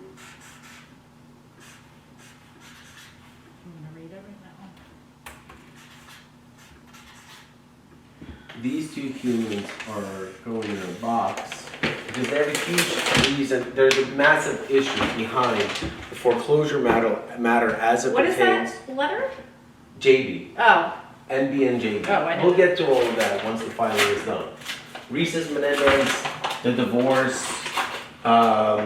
This one right here, I have to put an asterisk on this as well because I have been ordered to pay $18,000 a month. Yeah. Without any documentation to support the need for this, while being displaced and made homeless so that I cannot do my job whatsoever. In turn, rather than crying, being aggressive, or doing something in retaliation, I have literally changed history by making the world be a part of my YouTube channel and not my YouTube channel being part of the world. I first had to create a character, then I had to kill the character, then I have to make the character reappear into what the reality is. And the reality is this. These videos are a part of a narrative which is verbal. This verbal narrative allows me to take parts of it and say, Your Honor, I had made a public statement regarding this, which was, with the metadata, shown to be viewed at by a series of people. Would you like to tell me what you're looking at? Do you give us lines that you have to respond to? Oh. I was just reading the name of the document. No problem. Let's go ahead and put that into a separate folder, and we'll address that as well. For anyone who doesn't understand that a foreclosure is a very serious matter, to be able to film this content and really understand the pressures of what would happen if I would fail at this juncture is extremely overwhelming. While at the same time, people need to understand that I did not come here because of my mistakes, my frauds, my drug use, and my indiscretions. I came here because I stood up for myself during a time where I was victimized, became a victim of some of the most egregious crimes in U.S. history, which I've already proven, and I will continue to prove it because I have absolutely no reason ever to hurt another human being. And that concept is often ignored, violated, and simply miscategorized in the convenience of the people going against me. Everyone just assumes that you're a violent, angry, negative human being. People don't understand that I require a massive amount of coordination and planning, and the concept of, and there's certain boards that I'm going to put up here. For example, Daniel M. Reeses versus Biasi and Trank, filed by plaintiff. That's going to get a question mark right here. A question mark only goes in if we've seen a day in court. Have we ever seen a day in court in Reeses versus Biasi Trank? No. Not one day. Is this a federal court or a state court? federal. Federal. So it's been 2 years since we filed. We haven't seen a single courtroom in 2 years. If you don't think that's fraud or a conspiracy, you are both delusional and on the wrong side of the coin. Next one is, and please understand that my entire argument when this is finished is for a movie to be shown, and that movie is Mercy. Mercy comes out tomorrow, correct? It does, the 23rd. Okay, so this is the final non-AI based, who am I kidding? I'm the human being that introduces artificial intelligence formally into the courts through exactly what I'm doing. I am one of the biggest proponents of artificial intelligence. And it's amazing and brilliant, and lawyers are very scared about it. Yes, yes. The reason why, if anyone is very confused who's not an attorney, what I'm doing is I am completely breaking the entire legal system through the use of a human being, the lack of tolerance for the bullshit that we as humans that are not lawyers have to sustain from people that are lawyers who are constantly violating our rights and our abilities to create amazing things. So here we go. Daniel M. Reeses, Mo Phillips work filed by the plaintiff, that's me. I'm going to put a question mark here because we have seen maybe a few court dates. And No, not that one. what? Not The one? federal case, never. Only this municipal case. Okay. What I need is transcripts. And if you see a number 7, that means that I need all the files ready in one folder so that Catherine and Tuesday, I can do my job. Don't apologize. Yeah. Gitterman versus Daniel Reeses. I'm going to put a question mark on this one. Wait, hold on. What? Gitterman versus Daniel Reeses filed by defendant.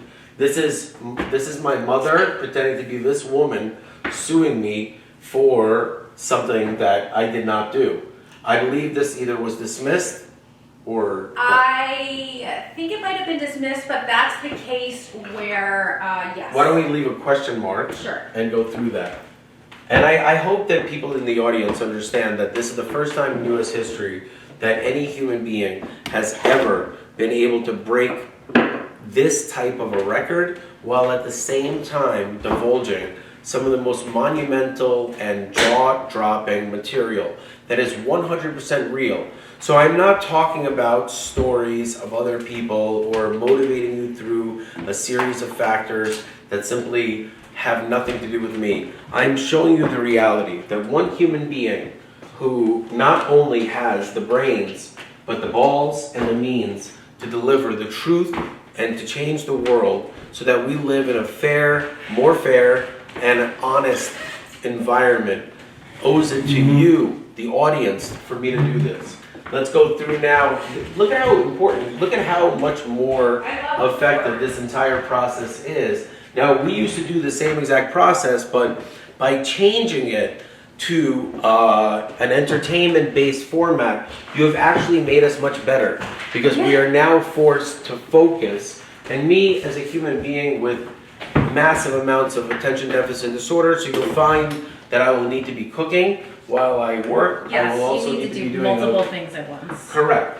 I will also, in maybe today, maybe another day, I will restart my push-up process. Walk and Ritson versus Reeses. So you see this one right here? I'm going to put a giant question mark on this one.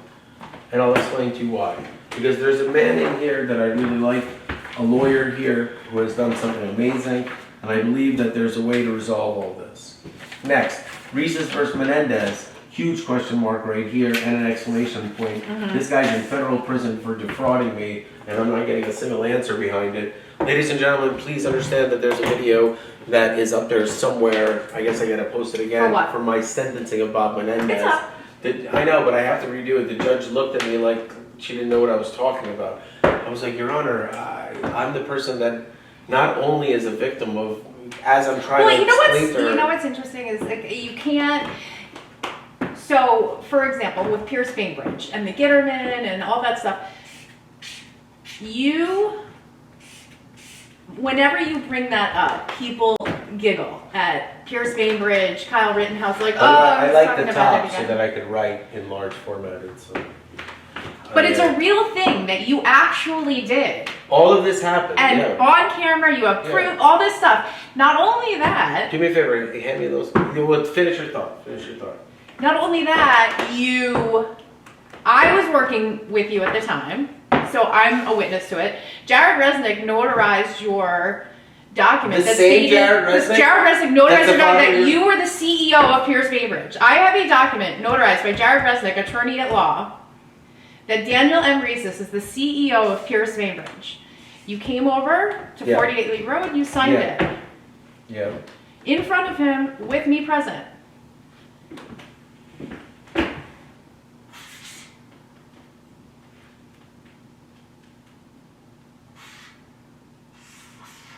What's with the two?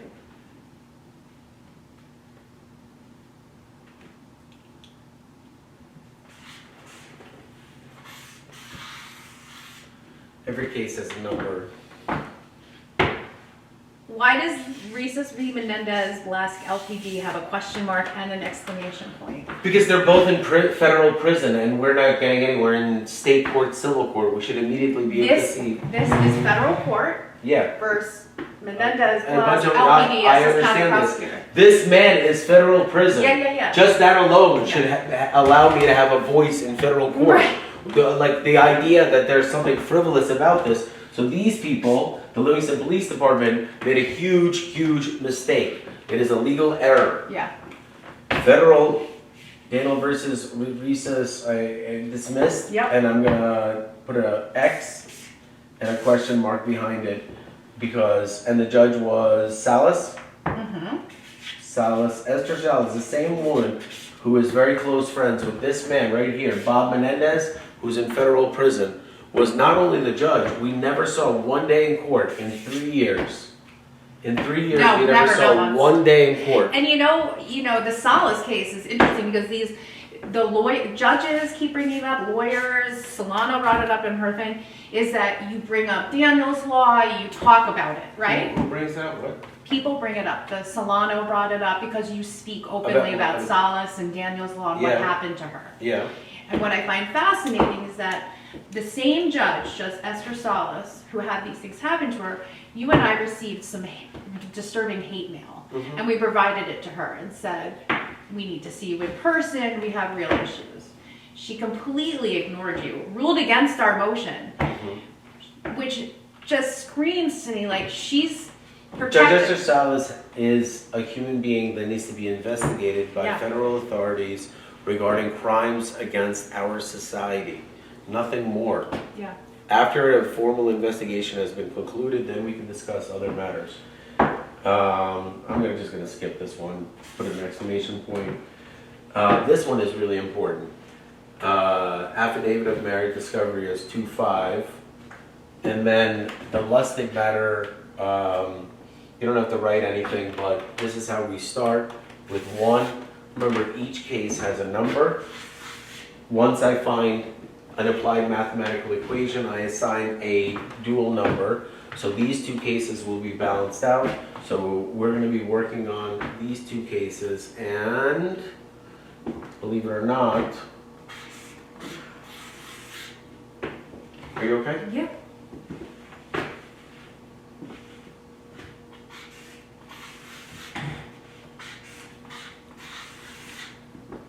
Can you remind me what number 7 means?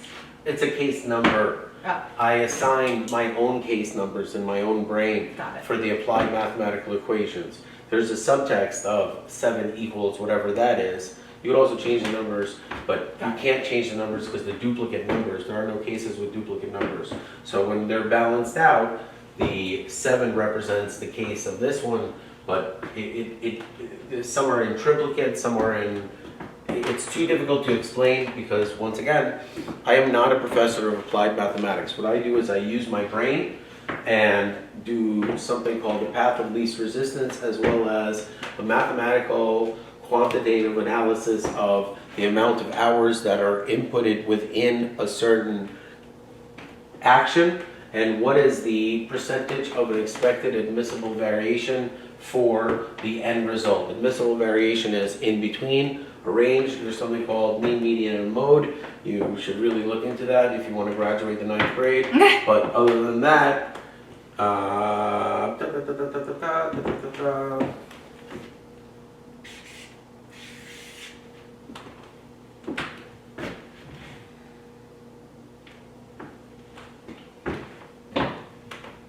see, I make mistakes. That one's not true.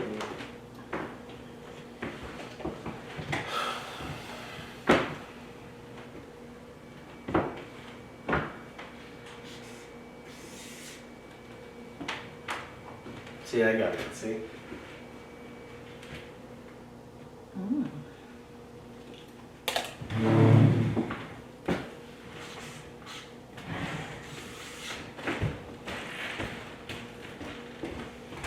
Is there a reason why you put FE twice?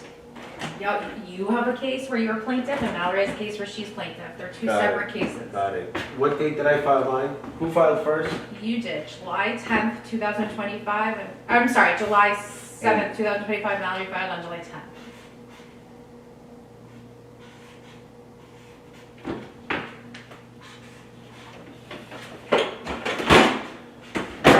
Ain't that some shit? You get your ass fucking beaten for 5 years, the second you open up your mouth, you have to deal with this. So, as you can see, Ain't that some shit? ain't that some shit, you know? Ain't that some shit?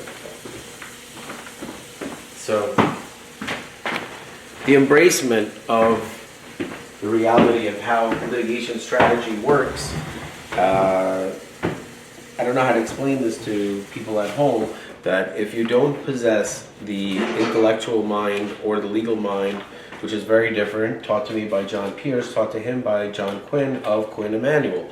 These are people that are impossible to learn from unless you follow certain circumstances. Unlike John Pierce, I did not graduate Harvard Law, and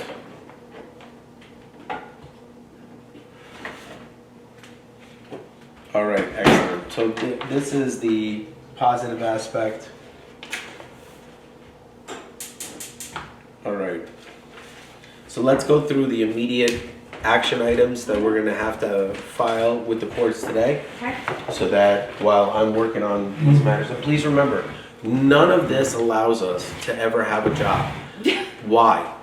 If I do not file 10 to 15 various letters, memorandums, I'm not paying a single penny more for any more motions. They are not only illegally treated, we are being discouraged from adjudicating matters through the legal system by the legal system itself identifying and creating something called the rhesus paradox while simultaneously fully ignoring the actions that the court itself has done. So while Ms. Resnick is formulating certain documents that need to be done through the use of my proprietary software, and the reason why I sign every document and I say every document is because I have spent the last 3 years plus coding and recoding a very, very complicated user-based and UI-based, user interface-based. Now these are the text messages. Those are some of them. Some of them. Yes. Okay. So eventually. There was like over 400. There are? You took that many? Good for you. Good for you. That's very smart of you. Well, I mean, there's. Look at what happened. I want to say that there's probably 200 from this something. time, and then When there's you took 200 these other text messages, I want everyone to know. When Jamie took these text messages, she was heralded as, meaning she took photographs of text messages that are proof and evidence of wrongdoing. So rather than people apologizing or doing anything about that, she was met with such hate and visceral negativity, and a lot of it can easily be explained by what has happened right now. Take a look at the master plan that was enacted against both you and myself. Yeah. Had you not taken responsibility for taking it in your hands, you would have been in a horrible position if you didn't have. Imagine if you didn't have this information. Imagine if you didn't have the proof behind where that this is an I actual. agree with you. I think that I could not believe that these messages were being sent behind my back to people who perpetrated that they were my friend and supportive of me to my face, and were sending these messages behind my back. I understand what you're saying. I'm You just know, listening to like what you're saying. Jeff, Harris, Jared all have vendettas against you, so you know. First and foremost, not only that, we'll go into the reality of what it is, and while I do this, I also will shatter the world record. And one of the other things that I want to remind everyone is that many people who have a sub 80 IQ will look at this and be like, wait a second, I could just sit in my office and talk all day long about any subject matters. No, you can't. You have to actually have substantive matter that is very, very, very unique. It is rare. It requires you to have some extraordinary skills that you're presenting in front of the world. And please remember that amongst many things that I approve, and I'm going to write this down, is 208K versus 400 people. I am outside of something called the algorithm. During the course of this video, I will show you a series of things that will show that the gentleman that held the record prior to me shattering it, and while I'm filming, I'm telling you I'm shattering it. And the motivation behind this man, who did absolutely nothing wrong and tried to do a great job, is so far different than what I'm talking about that it can't even be compared in the same sentence. If you actually watch my videos, you will learn hundreds of new things, facts, and everything you can imagine just by watching the one video that's record-setting. I will also, are you looking at certain things? Let's take out a clean pad and let's go through the action items. Okay. Right now it's 10:48, where we don't take breaks until 12 o'clock. Let's go through the schedule. ahead. 10:48. We will have 12 minutes to reset, recalibrate, and anything that's needed, you know.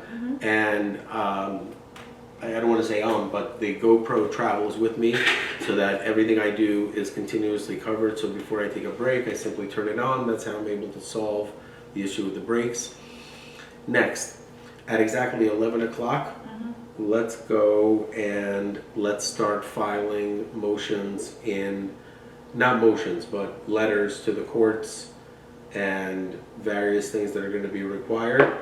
One of the most important things is going to be stays of execution regarding certain things. Number one is, stay in Lustig.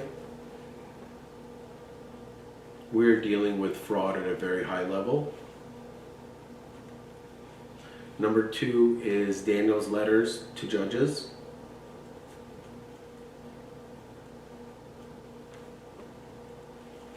Now that is going to be the end of the legal communication, since the U.S. and number three is going to be U.S. Alliance. We have to make sure that not only are we vigilant, we are beyond comprehensive in addressing all matters and addressing the reality of how someone like myself, who had 32 buildings less than the last time the Olympics were going on, to me having to deal with millions of dollars of frivolous judgments. This wasn't a fluke thing. It didn't happen by accident. This is a coordinated effort behind people that are truly, I have no enemies. I do not hate any of these people. I barely even know that they exist.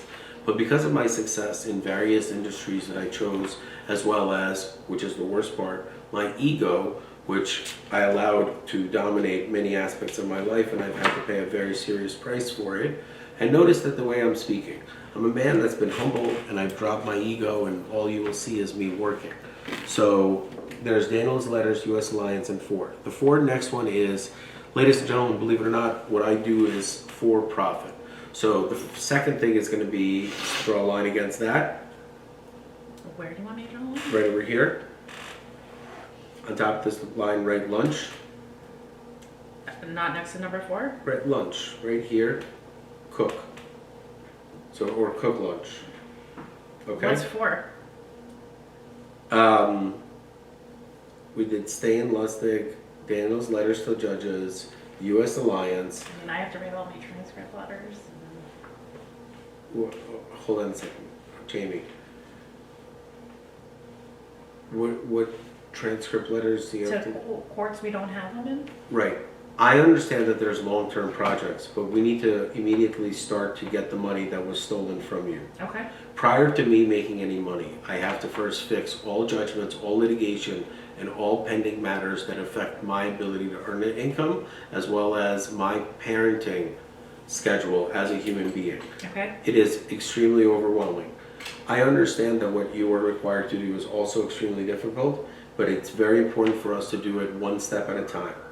These matters are 12 o'clock, 12 p.m. right here.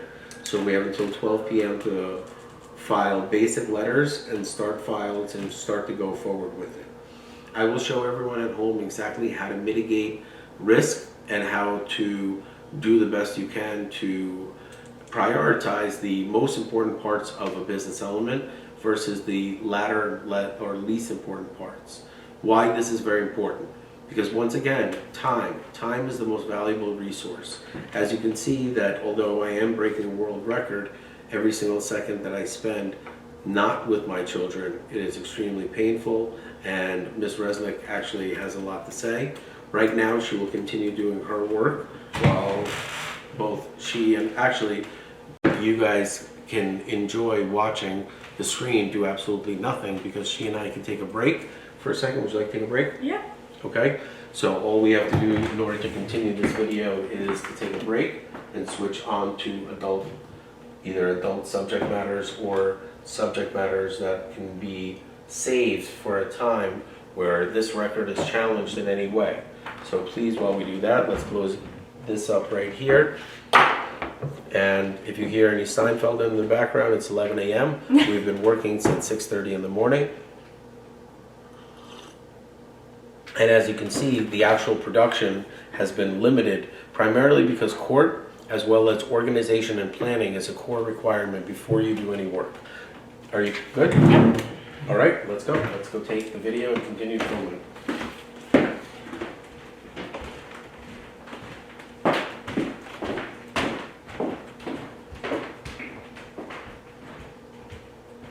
How are you? Good. All right. Remember, some of the audio will be picked up in the other room, which is okay. If you want to do that. But in general, you know, okay? Yeah, we're good. Feel great? Good. Yeah, I feel It's really going great. really well. Yeah, it's going really well. It's remarkable how difficult it is and how easy it is at the same time. And the easy part is not, it's the same thing as a figure skater who's practiced for 18 hours a day for 4 years. It's not like it's easy because it's easy. It's easy because we're practicing and we're working. And because I like your color. Yeah, I agree with you. I think that it's Oh, easy you to get did a sidetracked. great job talking. I'm extremely proud of you. No, I'm extremely proud of you. Listen, what you're doing is very difficult. For people to really discredit all of this just shows how jealous they really are. Human beings who recognize how difficult it is. Show me another mother that's talking on YouTube in Livingston, New Jersey. One. Just one. Show me one of them all. Exactly. Let alone, we're talking about serious topics. We're not talking about Etsy's or... Exactly. We're talking about very serious topics. It's the thing that always gets me is that you know, I am an emotional person, and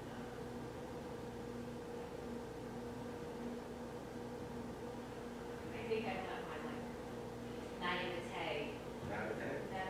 Oh, I'm sorry. I don't know what you're right. I owe you that guy. It's naivete. Yeah, I believe it's pronounced differently. See, that's one of the best parts about learning English later on in life is that you really can appreciate language as like a thing and not just like this thing where it's a part of your brain. You can't function or think without the English language, correct? I can. Yeah. No problem. So to me, I look at language as more of like, I always understood language arts. Like I understood exactly what they were talking about. A lot of kids found it to be a very like, why is it language arts? Why is it arts? They would always have a very hard time understanding why it's language arts. Well, I think that also, you know, there's a very big difference. I always found math very difficult. Maybe you just haven't had the right teacher. Yeah. And I didn't understand it, and so like when you don't understand the general concept in math and the teacher's teaching you, there's only so many questions you can ask to get it before you just Well, Someone else this is an is continuation of a motivational speech. Please understand that you can just simply ask them again, explain it like mathematically, how you saw the breakdown of the board and what your brain was thinking, and then I'll see whether or not you are aware of that. okay.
Ms. Resnick has been instrumental in the motivating factor, but there's so many helps after I'm able to file successfully. Oh, sorry.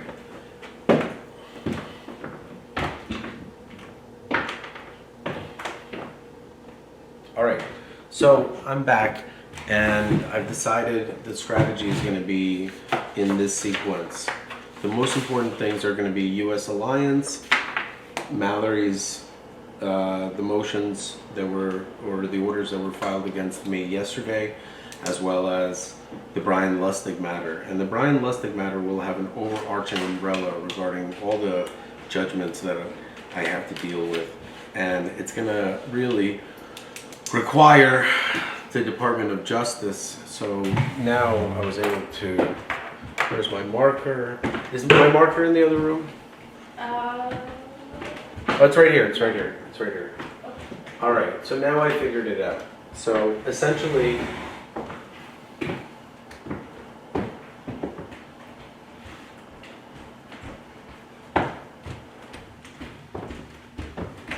I figured it out. All right, so for anyone that's wondering, well, I was missing the missing link. So, Which is what? the key elements regarding the Lustig case is the incorporation of the Harris and the Lustig case together and expressing that the FV court, because the core reason for the judgment was procedural as well as legal. U.S. Alliance? Which one are you talking about? Lustig. It was legal. It wasn't on the merit.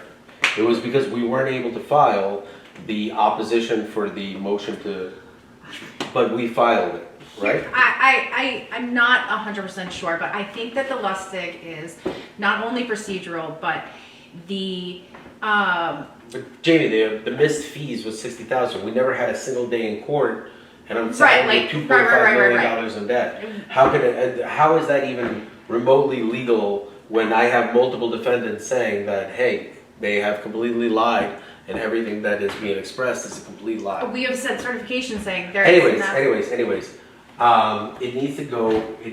When there's criminal elements that are involved, it needs to go directly to law enforcement. Okay. So we already have one court order that was successfully able to put Senator Bob Menendez in prison. Inside of that court order, there is mention of Lustig. Yeah, let me pull it up. So let's go. It's a really important one. So I know it is, and you'll pull that one up, and we need to immediately file a motion for stay. So the first thing we're going to do is stay pending appeal, because not only are we going to appeal that case, we're going to win the case, and we're going to be able to win damages in that case. So can you write in here? Well, stay in Lustig. Let's go. stay for what? What was the? You said stay pending appeal. I'm going to do the actual motion, and then what I'm going to do is I'm going to do a... Sorry about that, ladies and gentlemen. This is the part where there's actually work involved, and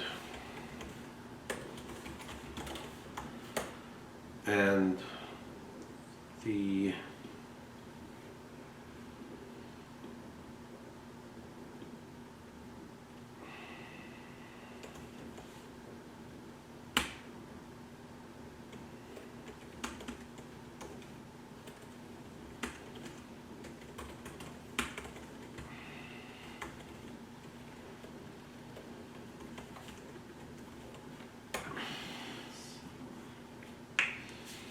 So, for anyone So yes. So in the big order. Right. Yes. Brian. Find me the Lustig is order. number 6. Print that out. Sure. Find me the order of everything Judge Martini has ordered. We have a list of that. Yeah, I'll just pull it up. Is there? I don't need it printed. What I need to file is the entire history of that, every single submission we've ever had. Okay. Mm-hmm. That is going to be while I work on the stay. Mm-hmm. You work on all the elements that you Mm-hmm. possibly can Mm-hmm. in order to generate and make sure that that file is complete. And what's going to happen is we're going to be working on case by case by case, and once that case is complete, and I'm going to assume that Ms. Resnick is going to be able to complete that case, so I'm going to show you exactly what happens, and what I do is I give a little single initial. When the single initial is done, it means the matrix and the database is complete. Once the data file is complete, and please understand that this one is going to be crossed out because it isn't complete, it's just an example, and it won't be complete until all the files from my home, all the declarations, everything that I have printed out and mailed and done. Also, have you opened up the mail that I was... I started. Okay, That was the one thing. The excellent. I'll open it up online.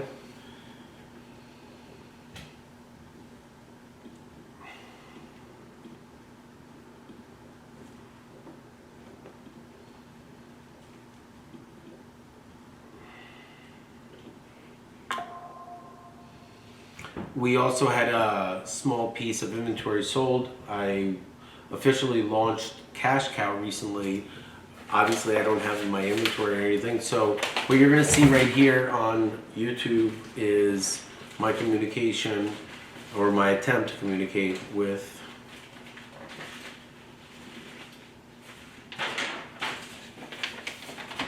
Can you help me? Can you show me the email? With what? When you had asked for the painting. Just a minute. All right, request for item. Okay.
All right, here's an email.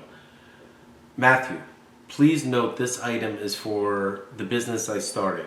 I cannot be expected, one second, I'm gonna add in, and Jamie Resnick owns the rights to the profit since she has contributed hundreds of thousands of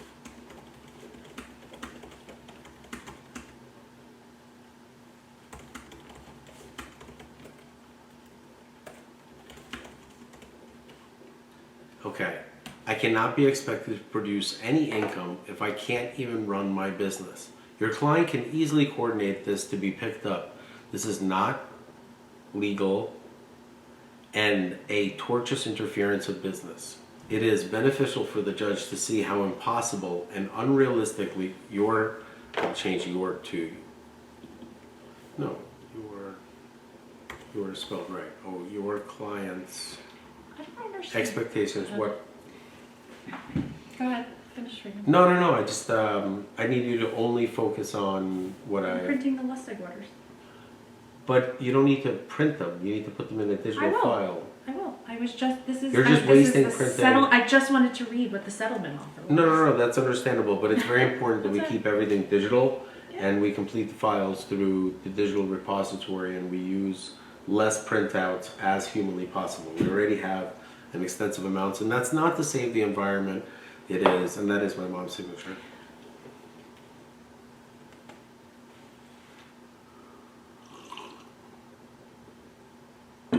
Okay, so, and there's a duplicate where we need to be able to put in a stay, or I don't know what's going on with the PB financing matter. Let's put in here, instead of 12 p.m., just write PB financing. And it's very important for everyone to understand that all of this is a direct causation through complete, can I please have the cord for charging? For complete, oh, let me get this on mute. Please advise her wisely and remove all your emotions from this. I've seen kids less nervous around Michael Jackson than the way you act around me. See, I could delete that, right? I should delete that. Yeah, you should. Let's be more professional. He'll use it against you in some weird way. Everything will be used against me, and that's okay, because my intentions are pure. My goal is to resolve, not to create more issues.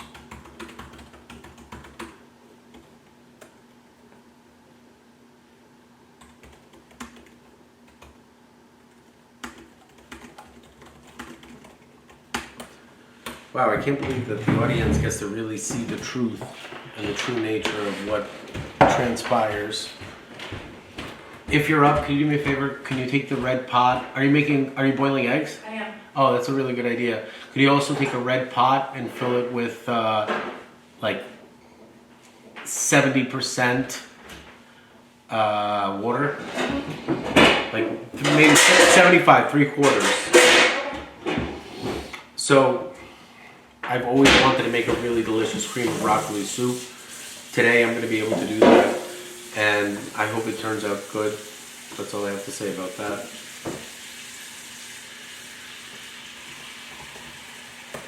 I'm going to be running multiple instances, and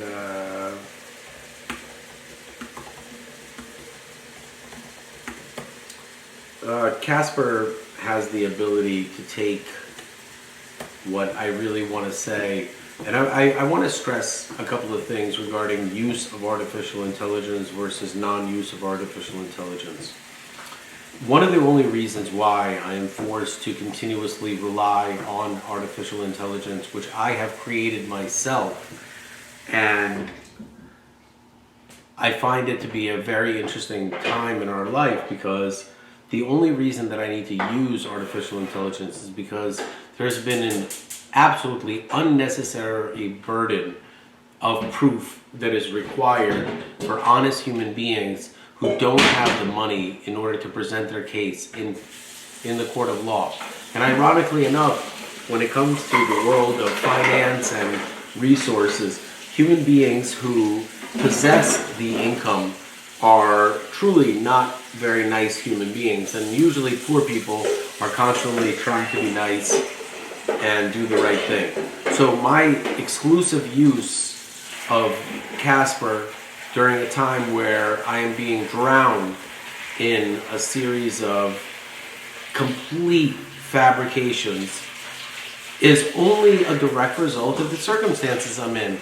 I believe that in the future generations we'll have the artificial intelligence implemented into the court system, so it doesn't require the human beings to constantly be doing it, so that we as human beings can easily go to the courts and say, here's all our files, here's everything I have, it's me versus you. And the courts can easily structure the case so that it is two individuals that are going against each other, and their evidence is slotted, presented, and reviewed, so that the entire burden of the actual litigation, or like the admin, or the unnecessary cumbersome version of the 17th century when all this comes from, can easily be eliminated when we implement artificial intelligence in the courts, and we have the first AI trial, which is nothing more than two human beings who present all of their efforts through a digital format, and my system Casper is able to create both sides and assist in the litigation process, as well as allowing the judge to format Did you create a Google Drive folder for me to put all the work that I do into for today? Would you like? Can you please share with me what whatever Google Drive is that you're using to take all the information that I do? So the stay in Lustig, I'm doing that. Okay. Sure. The letters to the judges, I'm doing that. And U.S. Alliance, I'm going to need some assistance with that, but you don't have to. Yep. You don't have to do that later, but I do need some repository for me to do my work in. So in a traditional legal sense, what pro slay and what I've invented is an equalizer in a very, very cumbersome and unfair world. And rather than being heralded as someone who is a revolutionary in both pro se litigation as well as the importance of what I'm doing for the 298 million human beings who don't have the money to buy their way out, what Jamie and I are facing is very similar to a case that happened to one of Jamie's relatives. Former relatives. His name is Josh Resnick. Josh Resnick did not like his wife, or he did not like her parenting style. So he simply hired an attorney and was able to execute via an ex parte order a complete takeover and a theft of his wife's parental rights to their child. And he was able to execute all of this by creating a sense of, and this is from legal publications called Page 6 and the New York Post, as well as stories from first person, which is Jamie Resnick, who was present during the events. So it is not hearsay, it's actual testimony. So it's important for you to understand that to never risk being accused of being slanderous or liable in anything, I must first present multiple layers of evidence that I am expressing and talking about. So, interesting. I never actually read this article. Why don't you read it out loud? The East Hampton Star, August 14th, 2014. Hey, isn't that your birthday? That is. Wow. A New York City woman already charged 3 times. This is public knowledge, Yeah. which I'm reading on behalf, and it's important for everyone to understand that part of this process, and if this needs to be a team effort or whatever, it's fine. But this is all in an effort to make the content so non-replicatable, meaning that you need to have a partner who is on the same page in order to say, this is your channel, this is your monologue, I'm here to assist. Start from the beginning. Is it ready to be read? Interesting. You should read it out loud. I will. A New York City woman. Why don't you, hold on a second. Before you start, okay? What I'm going to be working on is the motions while you do the work. Did you ever create the file? I sent it to you. Excellent. Here's the real email that I'm sending to Matthew Smore. Matthew, please note that this item pertains to the business. Matthew Smore is Mallory's a divorce attorney, and he is not a human being who communicates on the behalf, and he violates RPC after RPC. Then he goes into court and says some very, very, very heinous things about me, which we'll get into later. Matthew, please note that this item pertains to a business. Now, we sold an item through the business. It needs to be shipped out right away. Matthew, please note that this item pertains to the business I founded. The rights to any resulting profits belongs to Jamie Resnick, who has contributed several hundred thousands of dollars in financial support to my family and to Mallory. Under these circumstances, it is unreasonable to expect income generation if I am prevented from operating the business itself. Your client is fully capable of coordinating the pickup of this item. Preventing access or use of essential business property constitutes unlawful interference with my ability to operate and raises serious concerns regarding tortious interference with business relations. Please understand, I have no interest in communicating with Mallory. I want nothing to do with this human being. This entire notion that there is a restraining order where I am the victim, I'm the person that was beaten, I'm okay with just getting the item and moving on and having zero conversation. the problem is that Mallory is so jealous of Jamie and cannot stand the concept of what she has done. She doesn't even understand that I'm more than willing to keep Jamie and maintain only a working relationship with her for the rest of my life, all in an effort to appease my son Pierce. Everything I'm doing is to show Pierce, Dad is willing to do absolutely anything and is literally changing the entire world by being the first human being to not go on YouTube, but YouTube is going on him. So that being said, the rest of the email is, it is important for the courts to understand how impractical and unrealistic your client's expectations are, particularly when viewed in light of her own actions that impede normal business operations. I strongly encourage you to advise your client accordingly. I mean, look, it sounds threatening, but it's sent. The reality is that I'm not able to get a single thing that I need to start, run, generate income without an endless fight from my wife. That is because my wife is still in the notion that I either hate her or I give a shit about her personal opinion regarding me as a human being. The pain that she has put me through and the things that she has done eliminated my ability to ever see the truth.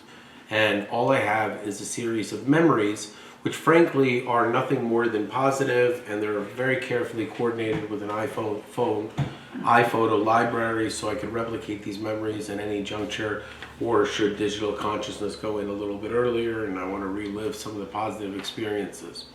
The truth of the matter is that I, as a human being, should be allowed to legally divorce and live a separate life away from my wife without having to pay for all aspects of her criminal actions towards me. My issues stem from her actions and what she was able to be privy to during all of this litigation. Because of her ability to know, coordinate, and time the importance of both my bankruptcy as well as the submissions that were required, she was able to systemically destroy my ability to earn an income so that I don't have the ability to have a legal fight. So in court, Mallory claims to have absolutely no money and I am forced to pay all these things, while at the same time she is demanding for legal fees because she's already paid hundreds of thousands of dollars. Where did she get this money? The court says she borrows it from her family, or her family is paying for the lawyers. Why is her family not able to contribute to anything except legal expenses that are designed to protect Mallory from criminal exposure? Why do we live in a world with such shallowness? So, that being said, let's go ahead and go finish up.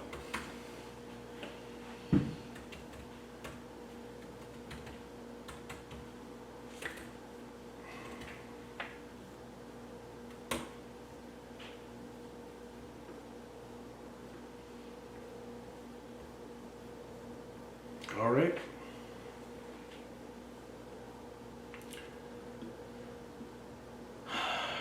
So first is a notice of appeal.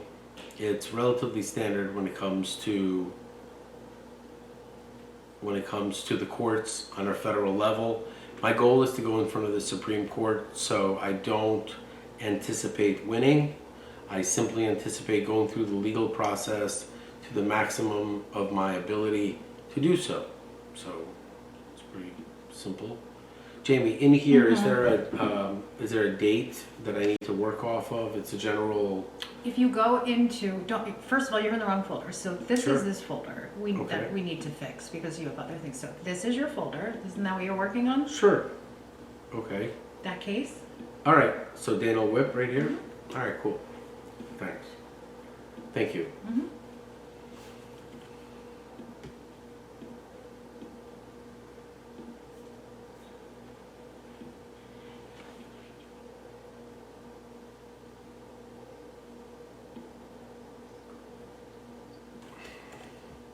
So, I guess one of the things that I have to accept is that unlike the YouTube videos in the past, what this is the reality being broadcast. Did you know something very interesting? You ever heard of the movie A Civil Action? No. There's a really good movie called A Civil Action. I mean, it was relevant to the time. And I believe it was about either big tobacco or some sort of a pollutant. And it features an attorney named Jan Schlipman. Okay. And he is played by John Travolta. And it was relatively a successful film. And one day I was at dinner at my friend John Schneier's house, and his father, very interesting father-mother combination, really nice to meet. One time took me to a vacation in the Poconos, maybe twice. Another example of an amazing family that I have nothing to say about, negative about. But we're talking at dinner, and he goes, John's like, you know, the guy from the Civil Action, that's my dad's best friend. I was like, what are you talking about? Really? And Jan Schlipman, who's a relatively average attorney who had moderate success in certain things, but when the movie came out, and it was absolutely fascinating, and this wasn't even the first time. I mean, there was additional, this is the celebrity attorney and me running into one another is so extreme that, have you ever heard of, the name of the movie. It's with Denzel Washington where he plays a drug dealer.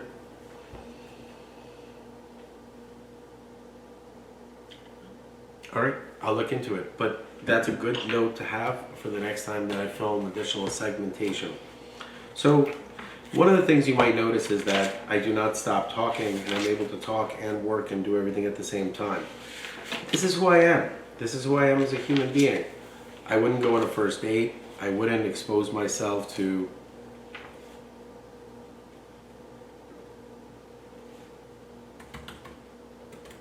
now Richie Roberts is who I will be discussing, as well as a man named Jerry Saluti and Paul Berggren.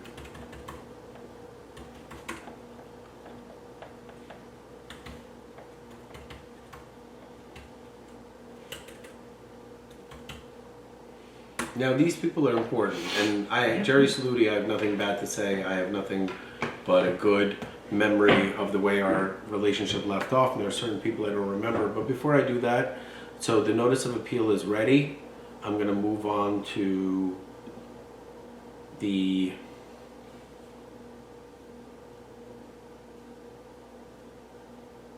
final notice of appeal. Actually, it's not. I have to just quickly.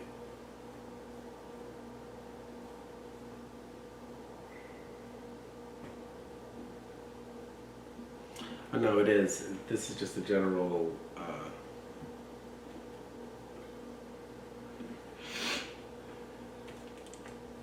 You're right, Mom. What is? So now, in the notice of appeal, the stay order is inside of it, and then there needs to be a separate matter with the stay order as well, so that it has a different filing time and number.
Yes, please. I apologize for that. I was just very excited for tonight's U.S. Open, Yeah, me too. The Australian Open. Australian Open.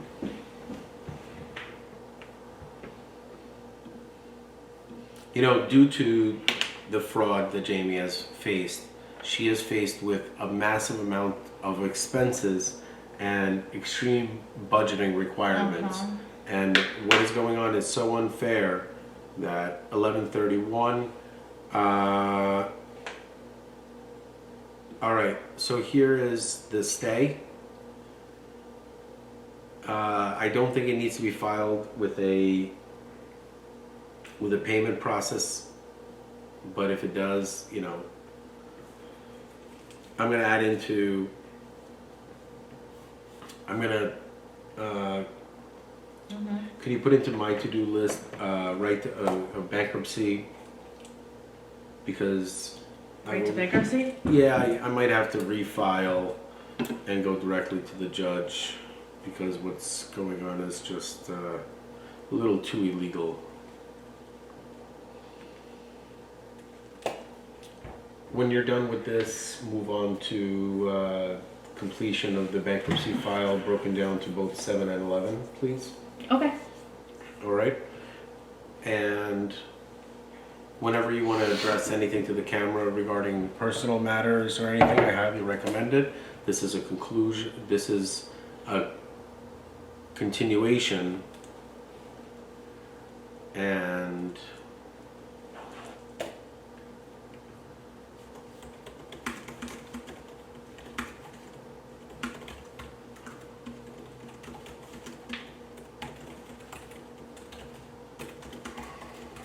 were you just counting out your fingers? I was doing the months, I couldn't remember one. No, but that's funny. It's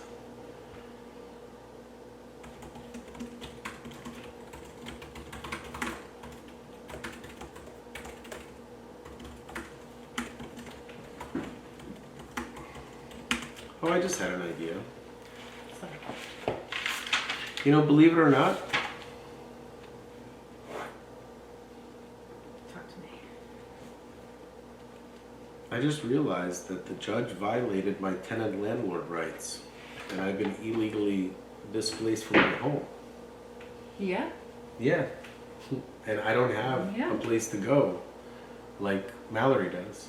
You don't have a place to go. Yeah, that's what I just realized. That And if you weren't no, I crashing just here, you'd be realized. homeless. I understand. That's why tenant landlord, and I could file it.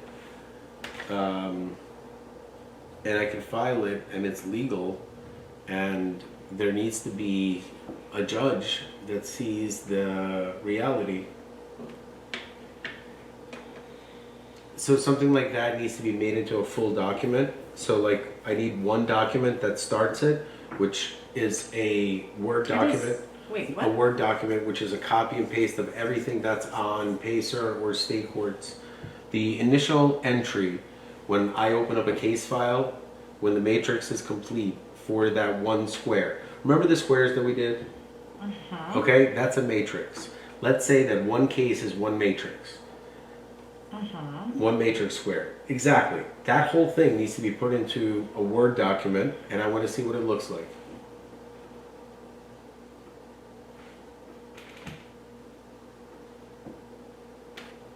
So this is what is going on, in case anyone's wondering. Organization is extremely difficult in a digital world because it requires a massive amount of work, and then once it's done, it's very easy. Attorneys charge a lot of money for the transfer of knowledge and the consumption and information of knowledge. Clients know the subject matter far better than the majority of attorneys. Furthermore, attorneys are working anywhere from a dozen to 100 cases at the same time.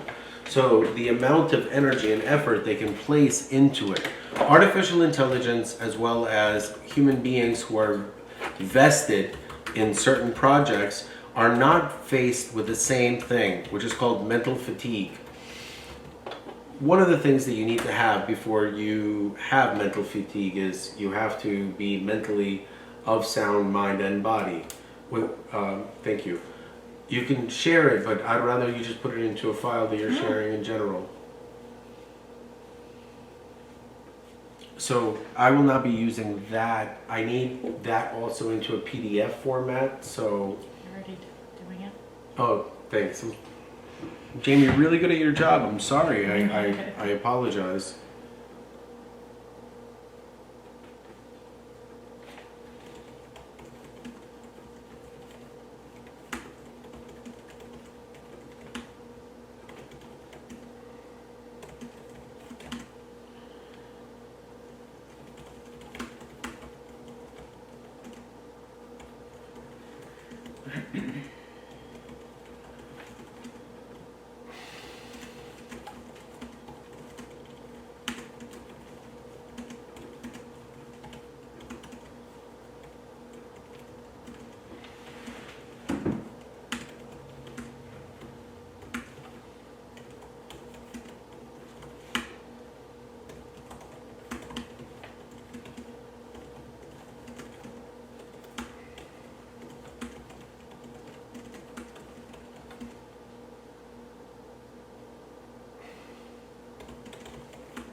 You know, sometimes I forget that we're being filmed.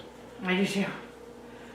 It's actually a very, very interesting process that happens, that when you're watching this, should you want to fast forward it, sometimes you'd miss the best parts. So for example, Jamie used to be a man. A lot of people don't know this. I was. Mentally, obviously. I'm not talking about... I'm much more in touch with my masculine side than my feminine side. And your operations are complete? My operations are complete. That's great news. That's great news. You know, I got to be honest with a lot of other people.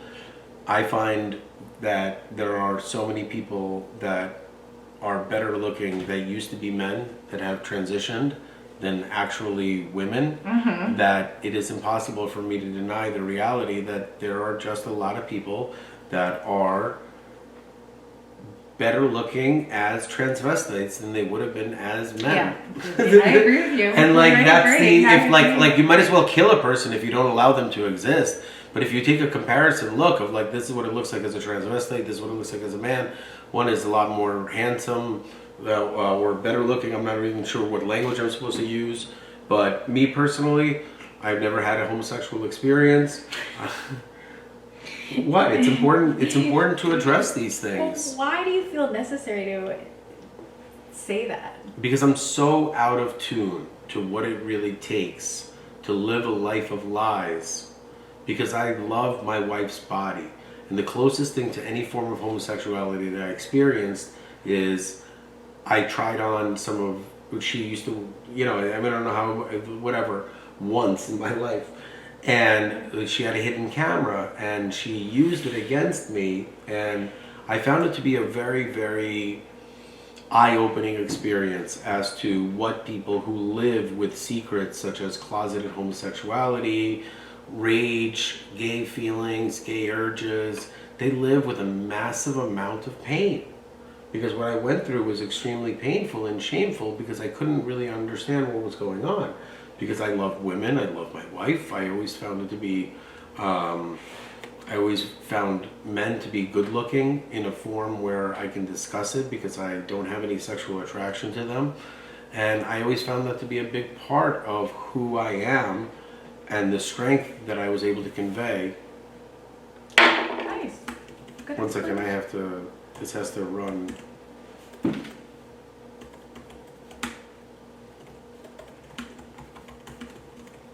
As much as I want to keep talking about me being not gay, but the point is that the future holds a mystery for most of us, and I find myself to be a human who has a little too many memories of places like jail and prison and things like that, that if I were to experience anything like that, I probably would have already long ago experienced it.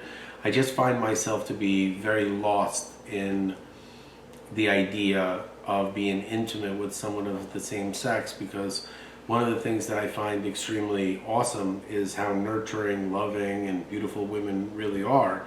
Whereas I haven't had the same experience with men. I agree.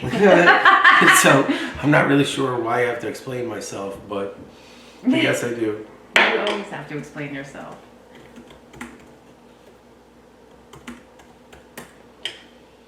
So it's nice. We are plowing through the project, and very shortly, once this is complete, let me turn the water up here. Oh, the water's on hot. So. All right.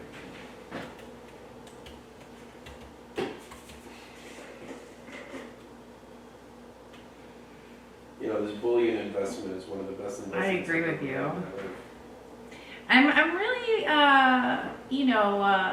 I'm really, I'm not impressed. I guess I don't know what the word is. That you are able to speak so openly about such personal things. You're not impressed by that? Yeah, I said I'm very impressed. Well, because one of the things that I really, I had somebody once, a ghost, come talk to me, and they said, Mallory said that you and her used to be best friends. And I said, wow, that's really funny. I guess she treats her best friends in a very different way than I treat them. Because, speaking from a strictly friend perspective, some of the things that she has done has really gone out of her way to hurt me, which I don't see myself being able to not only rationalize, but to really I think that justify some of the actions, because truly one of the things that I was very open and honest about in court is that I am an adult living with disability. My ability to film this video and break the world record is because I'm multitasking 4 to 25 things at the same time. So that is the core requirement of how I'm able to produce the most amount of content humanly possible, while at the same time addressing the need to continuously oversee a law firm's worth of litigation, as well as multiple billion dollar, multiple twice used in different contexts. So this one, when Jamie, in case anyone is confused, Jamie's my assistant, and she edits the work that I do. If you find anything that's redundant, just discuss it with me before removing it. There's a reason why I include redundancy. So me speaking openly and honestly about a certain subject is the same thing as like juggling and cooking at the same time. Human beings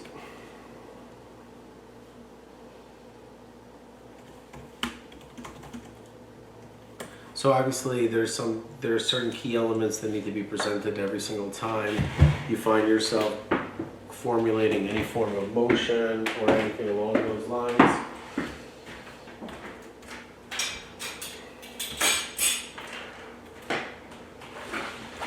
So in order to continue this process, all I'm going to do is turn the camera, reset, and then I'm going to start the cooking process.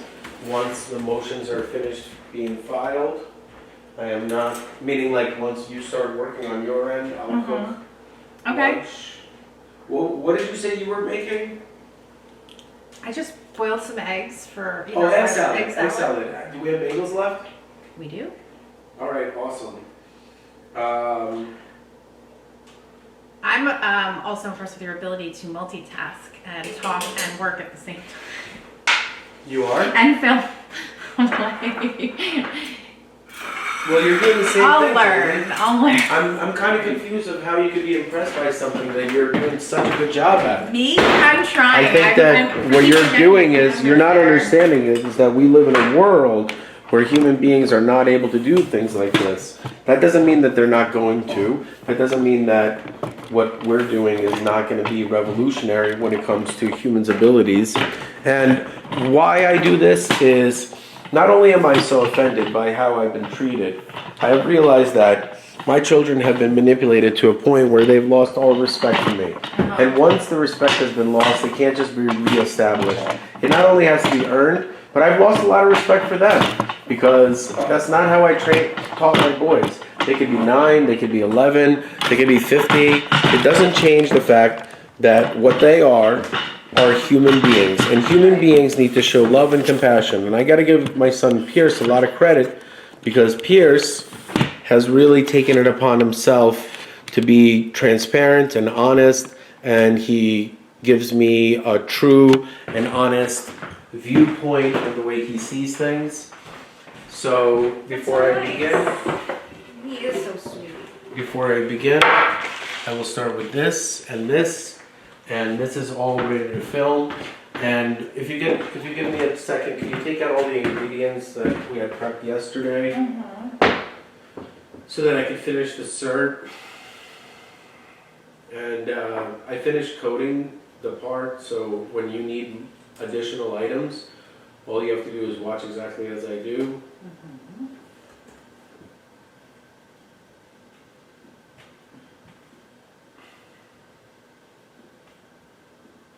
You actually have to watch for this to work.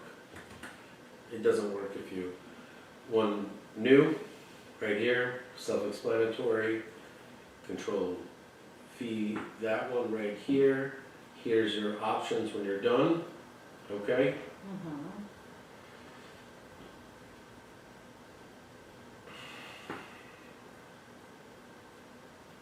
Okay? And hold on a second, this is not correct. One second. One second. I made a mistake.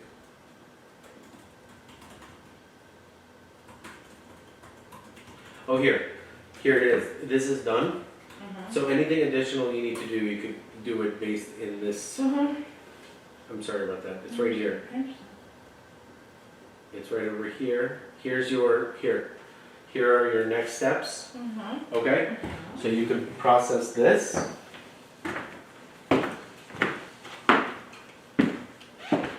And I'm going to go ahead and take out the ingredients that are necessary. Obviously, part of the process is going to be... Now, one of the most interesting things that I found during research... Do we have tomatoes, Jamie? No. Well, you said it so confidently, so coldly, and so boldly. I just need the answer. Okay. Jeez Louise. All right, fair enough. Let's go ahead and...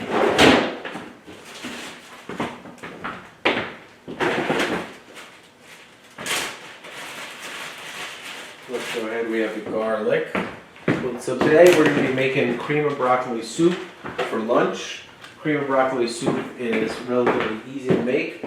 All you have to do is YouTube a few videos and have a basic understanding of a fancy French word called mirepoix, which essentially is nothing more than a collective of vegetables that require a base. No problem, Jamie, no problem at all. Don't forget we have this garlic right here. One of these garlics right here. I'll have that later. First thing I like to do before I even create a mirepoix is I like to make a chicken stock. A chicken stock, also known as a bouillon, and it is one of those very funny words in Russian. It's pronounced bouillon, and you gotta say it like a Russian grandma for it to be. Ну, сынок, хочешь, чтобы я быстренько тебе сделал чуть-чуть бульончик? Можешь попробовать, очень вкусно, тебе понравится. Speaking of which, that really makes me feel like having some chicken noodle soup, huh? So let's adjust the camera just a slight smidge so that I get absolutely everything in frame. Oof. Let's see if we have anything a little bit further. I am a short man. What? I said I am a short man. But one of the things you need to understand is there are human beings who have broken the record for the longest recordings in history by doing something which is called marathon speaking. A lot of that consists of human beings that speak about absolutely nothing that is relevant to the actual... Well, you made you're making a real small batch, huh? Of egg salad. Well, here's my thought process. Number one, if you're making something like egg salad, it has a shelf life of 4 days. Within 4 days, you could do all of that. When you're peeling eggs, you're peeling something that you really... What on earth did I take this from? Oh, taste my bouillon. And with bouillon, to me, it's a very important part of the cooking process. Bouillabaisse, huh? I find it to be not just my biggest challenge, it's something that I put the most amount of effort into. For the carrots, I'm gonna need to use the grater because for a really good cream of broccoli soup, you want to have a thinner consistency. So let's go ahead and bring out the mixer. Dun, da, da, dun, da, da, dun. I'm going to be using the small attachment for the first time. Dun, da, da, dun.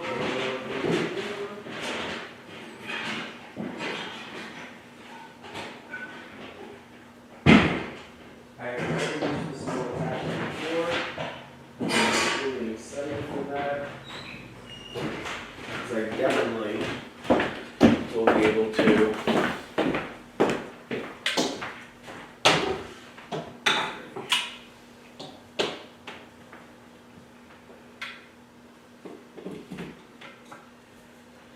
oh, forgot the entire thing.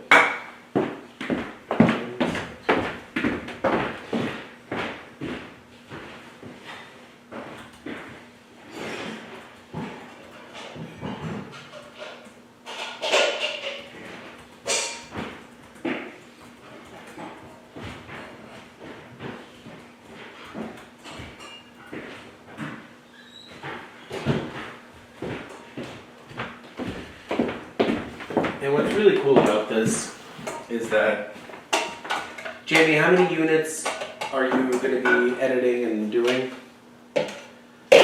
I'm not really sure yet. I have to see what you did because It's whatever adjustments you need to make. The end goal is the only thing that I'm looking for.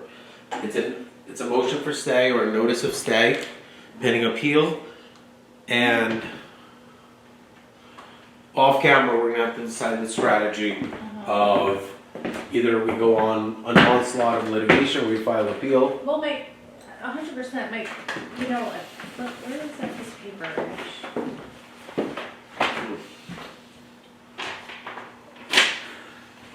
Perfect balloon.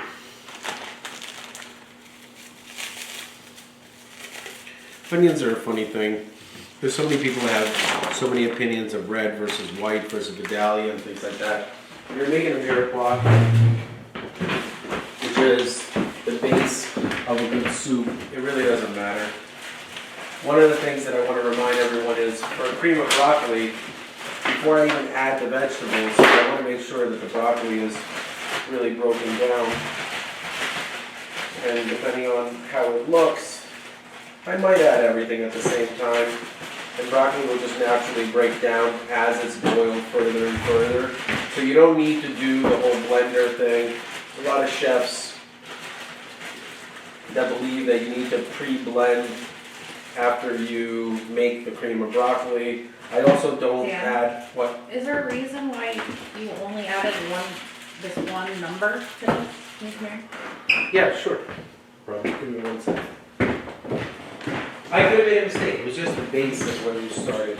Like you just used that number. You didn't do this number, anything It's else. because I didn't add that document in for my submission. Redo the whole thing, doing it the proper way, based on your professionalism.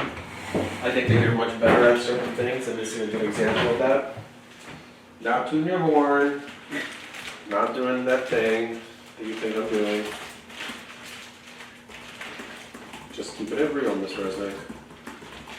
You're just better at certain things, and this is one of them. It's true.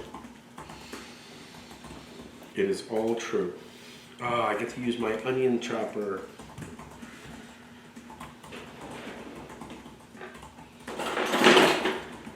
You know, I'm actually not going to use the onion chopper because Jamie's going to be using it for egg salad, and I know her, and I know that she's going to want. See, this is not my. Oh, I would want a red onion.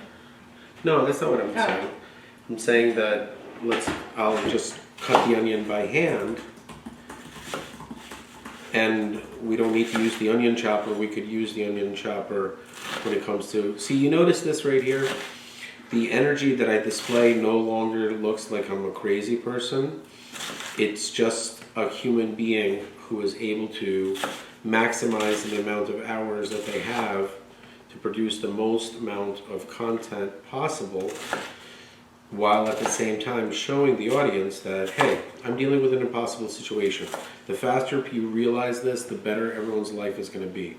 There's no human being on earth that can manage the amount of litigation that I have, let alone earn an income, and on top of it, deal with the optics of human beings who think that I am both a domestic violence violator, that's horrible, and I am a violent criminal who is not to be trusted based on the allegations that are made against me.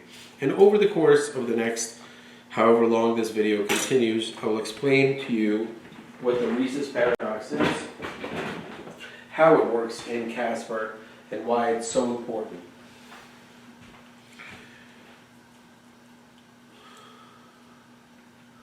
Yeah, I'm going to have to break down the broccoli a little bit. First round of onions and broccoli is going to get broken down. You know, Jamie, I'm going to have to cook some of the mirepoix a little bit separate so it has a little bit of... Alright, first thing we're going to do is do the onions and the garlic. Huh? The garlic, huh? Garlic is one of my favorite things in the entire world to cook with. I guess that proves I'm not a vampire. What? It's true. It does prove I'm not a vampire. I do not want to suck your blood. So, okay, cool. That's gonna work. This is gonna work. Now I can't spend all day cooking. I love what I love, but at the same time, please understand that I have to work. I only give myself approximately half an hour to get everything in motion. And once it's being cooked, prepped, and prepared,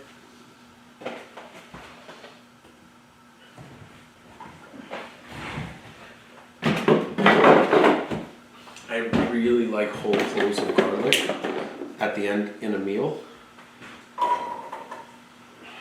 I really like it, and I realize that it's a huge, huge mistake that chefs don't cook garlic as an addition.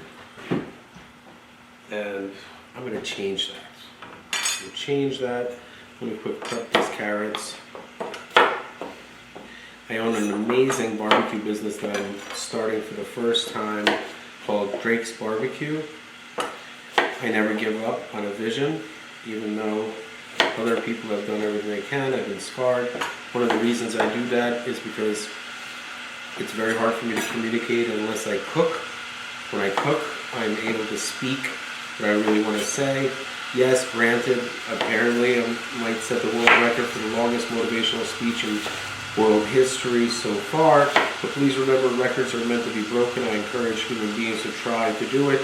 I do not encourage anyone to even remotely replicate the circumstances that I'm facing, because it is extremely dangerous.